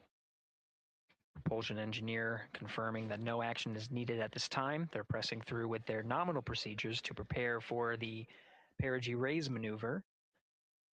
And of course, the solar array wing deploy ahead of that. The solar wing deploy is a critical milestone. We'll continue to have our coverage follow the mission until that deployment. Successful launch is just the beginning. The deployment of the solar arrays and successful confirmation that those solar array wings are drawing power is a significant milestone, and says to the flight control teams that we will continue on today's mission. Power needs to be drawn to continue through some of the next milestones.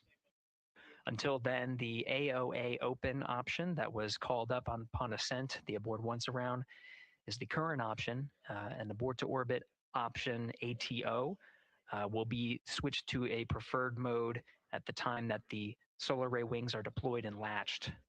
It gives the flight control teams a little bit more flexibility.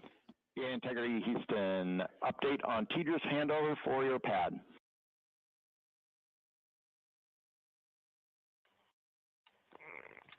Give us just 1 minute. And Stan, you can read it. Ike is ready to copy. Roger. TDRS handover east to west expected 1 second earlier at 5:1 minutes 26 seconds.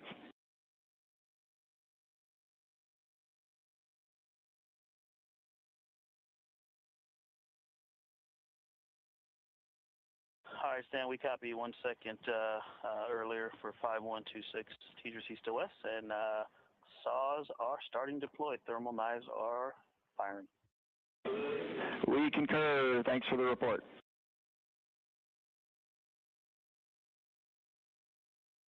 Readback of the reports that you just heard on the Orion to Earth network.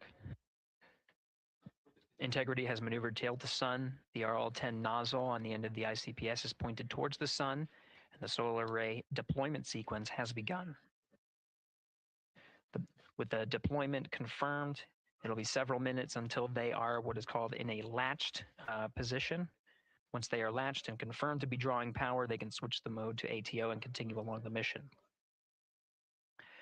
The teacher's handover at the pad, that message meant the crew was provided some preliminary numbers of when to expect handovers between the tracking and data relay satellites. Currently orbiting Earth at an altitude of 545 statute miles above the Earth, they are in a near-Earth network communication system. The tracking and data relay satellites, geosynchronous satellites that are stationed about 23,000 miles above the Earth.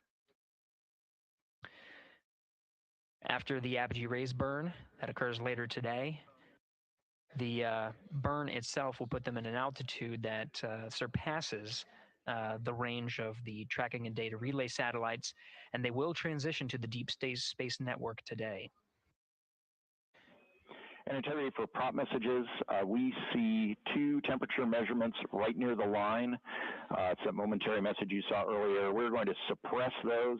It's CM helium heater 2 T1 and heater 1 T1. They're going suppressed. Integrity, thank you. We see the same.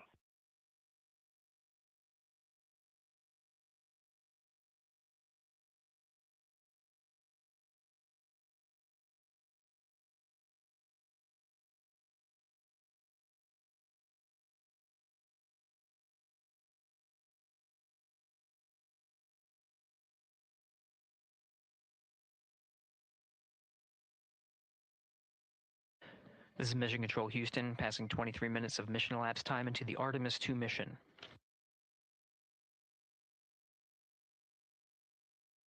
This is after a launch that began at 5:35 and 12 seconds Central Time, 6:35 and 12 seconds p.m. Eastern Time. Right now, the orientation you're seeing from our arrow visualization that translates some of the telemetry that we're getting from the spacecraft and puts it into a model so you can follow along on some of the milestones that we are following here. The RL-10 nozzle that you see at the left end of your screen, though it is currently not firing, that nozzle is pointed towards the sun, and the solar arrays are currently deploying. From this visualization, they look fully stowed in a position. Integrity, we are happy to report that Jeremy has the O2 sensors on. Copy O2 sensors.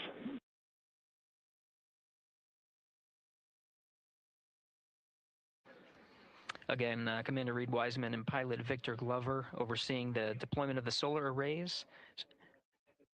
And we'll follow the attitude maneuver changes ahead of the first burn of the ICPS engine, the perigee raise maneuver. Integrity Houston, we see 4 saws deployed and latched, ready for ATO preferred. Yeah, we're almost there in the procedure stand, and we see the same thing. And Integrity Houston, we are seeing a 7-second miscompare between the MET on Orion and ICPS. We'd like you to read us the MET from your center status bar and for the ICPS on StackSum.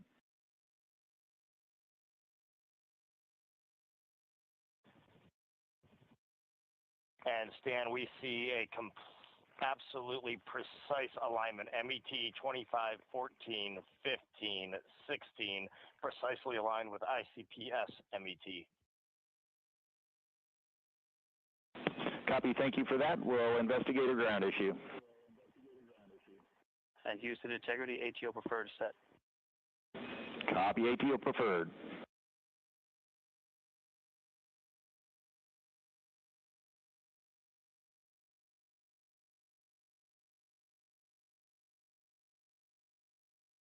This is Mission Control Houston, 25 minutes, 45 seconds into the flight of Artemis 2.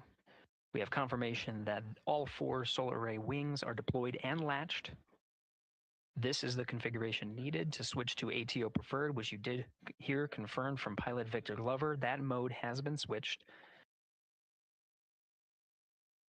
There's also a discussion with Capcom Stan Love and Commander Reed Wiseman about the alignment of the MET clocks on the Orion spacecraft and the ICPS. Commander Reed Wiseman confirmed the clocks are in sync, no issues. They're going to investigate it on the ground. We're proceeding with today's mission.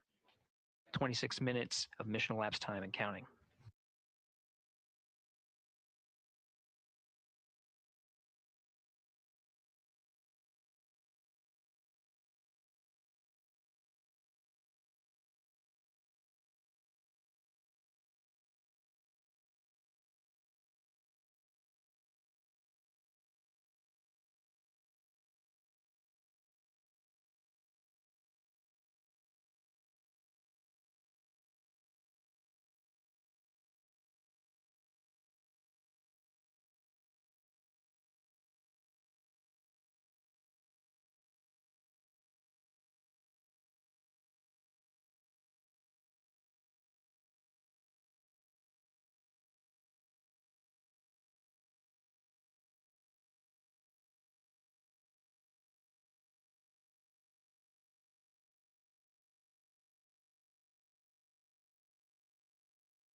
This is Mission Control Houston. We're approaching 28 minutes of mission elapsed time into the Artemis 2 mission.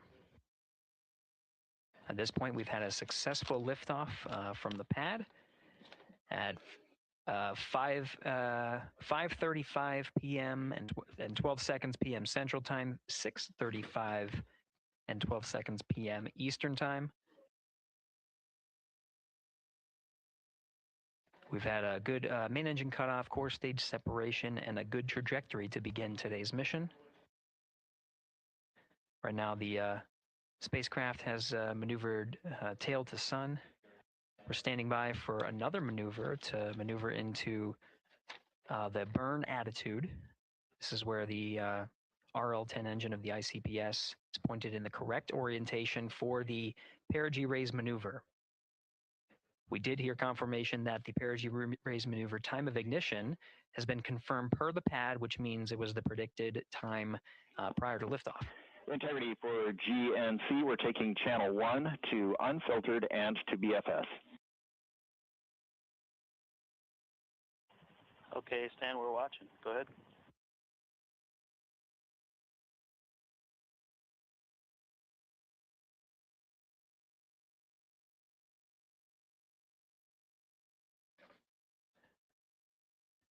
Capcom Stan Love reading up to the crew of Integrity. They will switch the navigation source from channel 1, standing by for confirmation that that switch has occurred. Pilot Victor Glover will receive confirmation when, and as at least watching to confirm that that switch has occurred. Again, the perigee raise maneuver that we're heading towards, not too long from now, we're actually inside 20 minutes at this time from the time of ignition of the perigee raise maneuver. We did have a successful deployment and latched of all 4 solar array wings. This is the configuration needed to commit to the perigee raise maneuver. Of course, flight controllers here in Mission Control Houston will continue to evaluate that everything is good before committing to that burn. The perigee raise maneuver does raise the perigee, the lowest point in the orbit, from 15 to 100 nautical miles. The 100 nautical mile mark is needed to continue in low Earth orbit and hit the target for the apogee raise burn. That will put them in a high Earth orbit for the remainder of the day and set them up for the right position to execute the translunar injection and head to the moon tomorrow. The burn duration of the perigee raise maneuver is 26 seconds. It's a relatively short burn, but it does raise the perigee and do the job to get into the correct position before firing that main engine on the ICBS. The pad had a TDRS handover. This is the tracking and data relay satellites. East to west, they are geosynchronous satellites that are positioned around the globe. And as Orion makes its way around the Earth right now, above the west coast of Africa, at an altitude of about 923 statute miles and counting.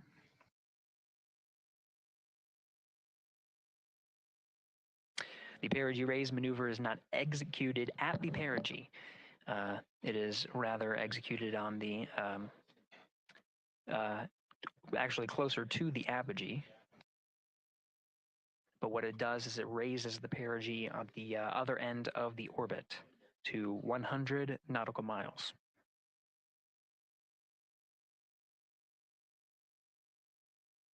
The 26-second duration burn does not conflict with the time that they reported of the tracking and data relay satellite handover from TDRS east to west. Again, geosynchronous satellites that are used not only by Integrity today, but the International Space Station as well.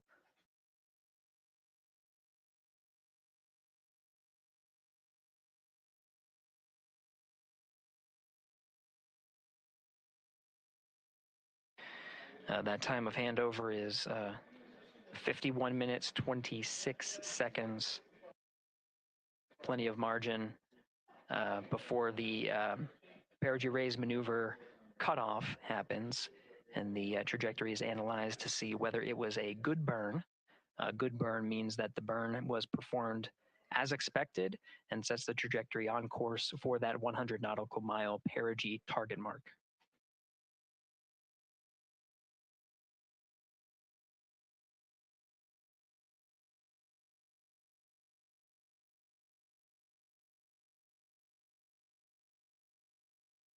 Again, for those sticking with us on NASA Plus and following along on our coverage, we will continue to follow and to cover the mission until, well, actually, we'll continue to cover the mission 24/7.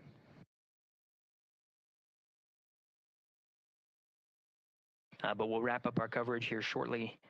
And now that solar array wing deployment has occurred on NASA Plus and Amazon Prime. Again, we will continue coverage 24/7 at the NASA YouTube channel. For those that want to see all of the upcoming milestones, there are select times where we will be coming back to NASA Plus and other streaming platforms.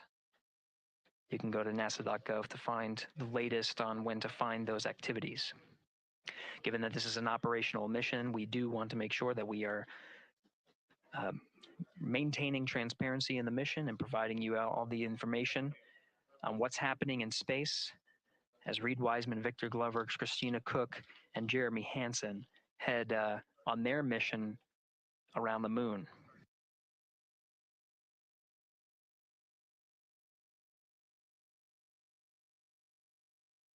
Inside Integrity at this time, again, the solar array wings have deployed. The Integrity is maneuvering to its burn attitude ahead of the execution of the perigee raise maneuver.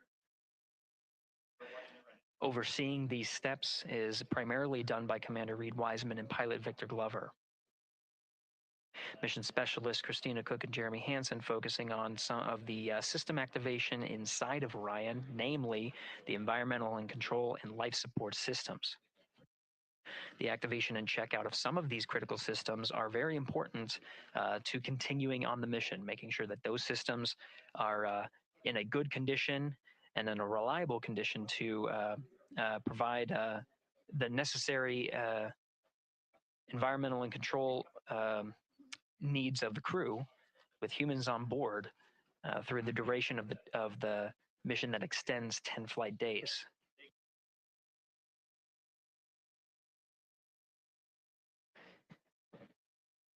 Standing by for an update to the perigee raise maneuver time of ignition. Should be right up to the crew very shortly.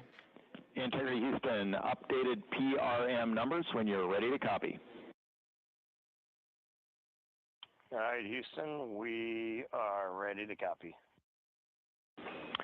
TIG is 2 seconds earlier at 4 minutes, 48 seconds. TIGO unchanged at 26 seconds. 49, 48, TIGO 26.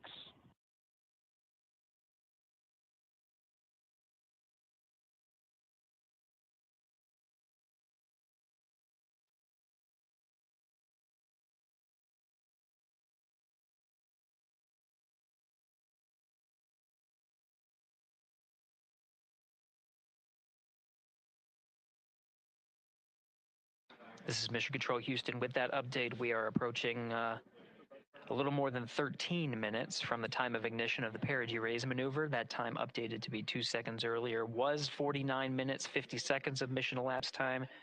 We'll now move to 49 minutes, 48 seconds. The duration of the burn, that's what was referred to as the TGO, will still remain at 26 seconds, relatively short duration burn. Again, just raises the perigee of the orbit today.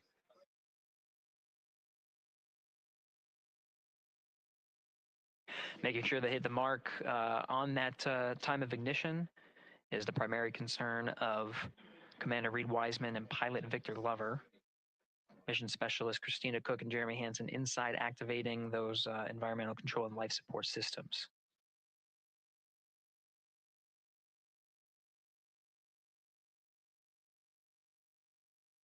At this time, all 4 crew members are wearing the launch and entry suits. Integrity Houston, for Optimus on the PCD, we have time update instructions when you're ready.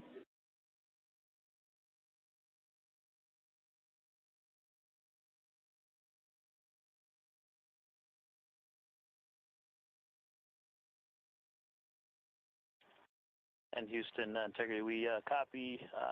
Hands are pretty busy at this time. I think we will call you back when we're ready for that. All right, that one is not urgent. 2 minutes to maneuver to PRM attitude. We are watching and concurred. 90 seconds-ish, maybe. Pilot Victor Glover confirming that that maneuver less than 2 minutes. Again, that the point of that maneuver is to point the main engine of the ICPS, the RL-10 engine, in the proper orientation to execute that 26-second burn. It needs to point in the correct position to achieve the goal of raising the perigee to 100 nautical miles.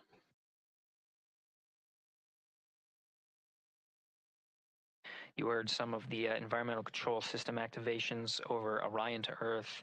Jeremy Hansen activated the O2 sensors. They'll be measuring the cabin of Orion. With during all of the activations here on the ground in Mission Control Houston, Flight Director Judd Freeling is doing a poll with all flight controllers in the room to see if we are in a go position to go ahead and execute the perigee raise maneuver. Once concluded, Stan Love will report it back up to the crew, and we'll stand by for that.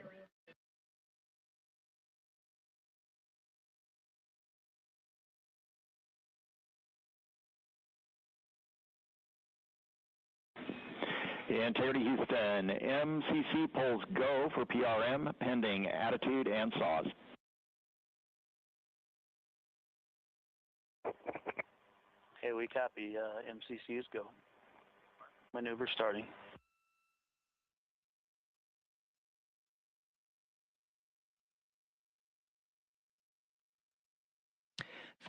Minutes of mission elapsed time. The maneuver to the burn attitude has begun. The maneuver also is paired with reorientation of the solar array wings that have been deployed. They will have various positions throughout the duration of the flight. Of course, solar array is meant to maximize the draw of power from the sun. So when deployed, we're in a biased solar array wing configuration that was called solar normal.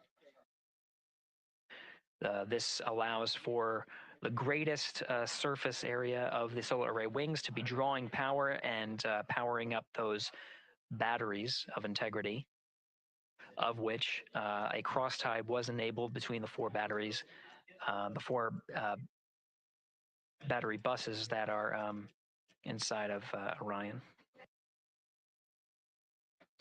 However, for the perigee raise maneuver, the solar array wings will be put into a position to take on the loads imparted by the ICPS main engine when they execute the 26-second burn.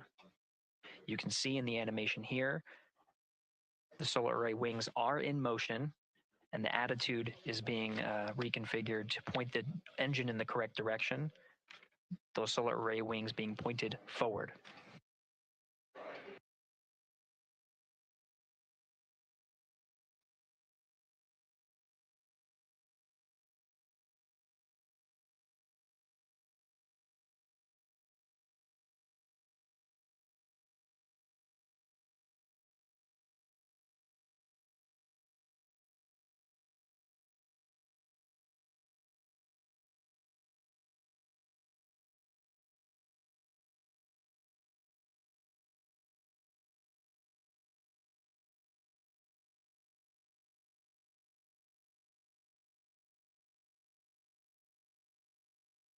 You're getting a live look inside the Artemis 2 mission flight control room. The team you see here oversaw the ascent of our 4 astronauts inside Integrity, launching at 6:35 and 12 seconds p.m. Eastern Time.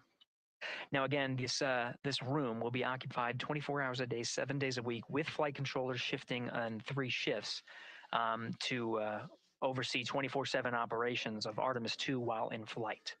We will cover that live on the NASA YouTube channel, and we'll be covering that around the clock as we begin to wrap up our coverage here on NASA Plus. Before I do want to send it over to our colleagues at the Kennedy Space Center. And to my colleagues, it was a pleasure to join the teams at the Kennedy Space Center and be a part of such a historic launch. Here in Houston, again, we're turning our attention to the mission. And for now, we'll say farewell and thank you to our colleagues there for today's launch coverage. We'll see you again soon for Splashdown. This is Mission Control Houston, sending it back over to Megan and Nicole at the host desk. Thank you, Gary. And yes, it was such a pleasure to be a part of this historic mission that started right here at Kennedy Space Center. It was such an amazing sight to be a part of.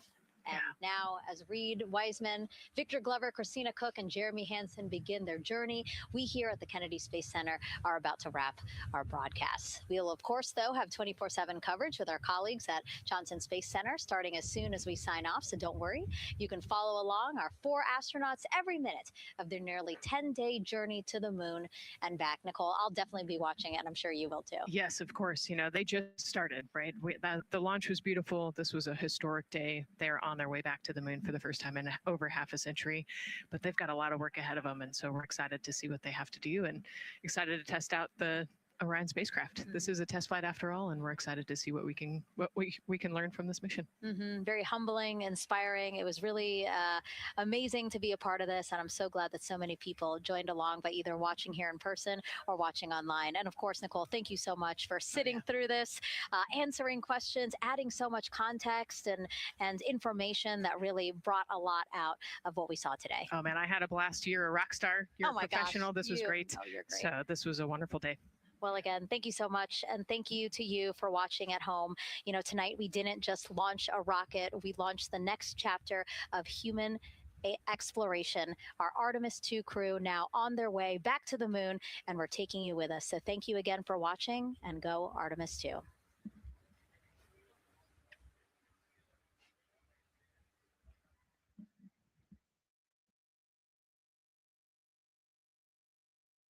All 4 astronauts, and it appears all of them are undergoing their suit leak checks.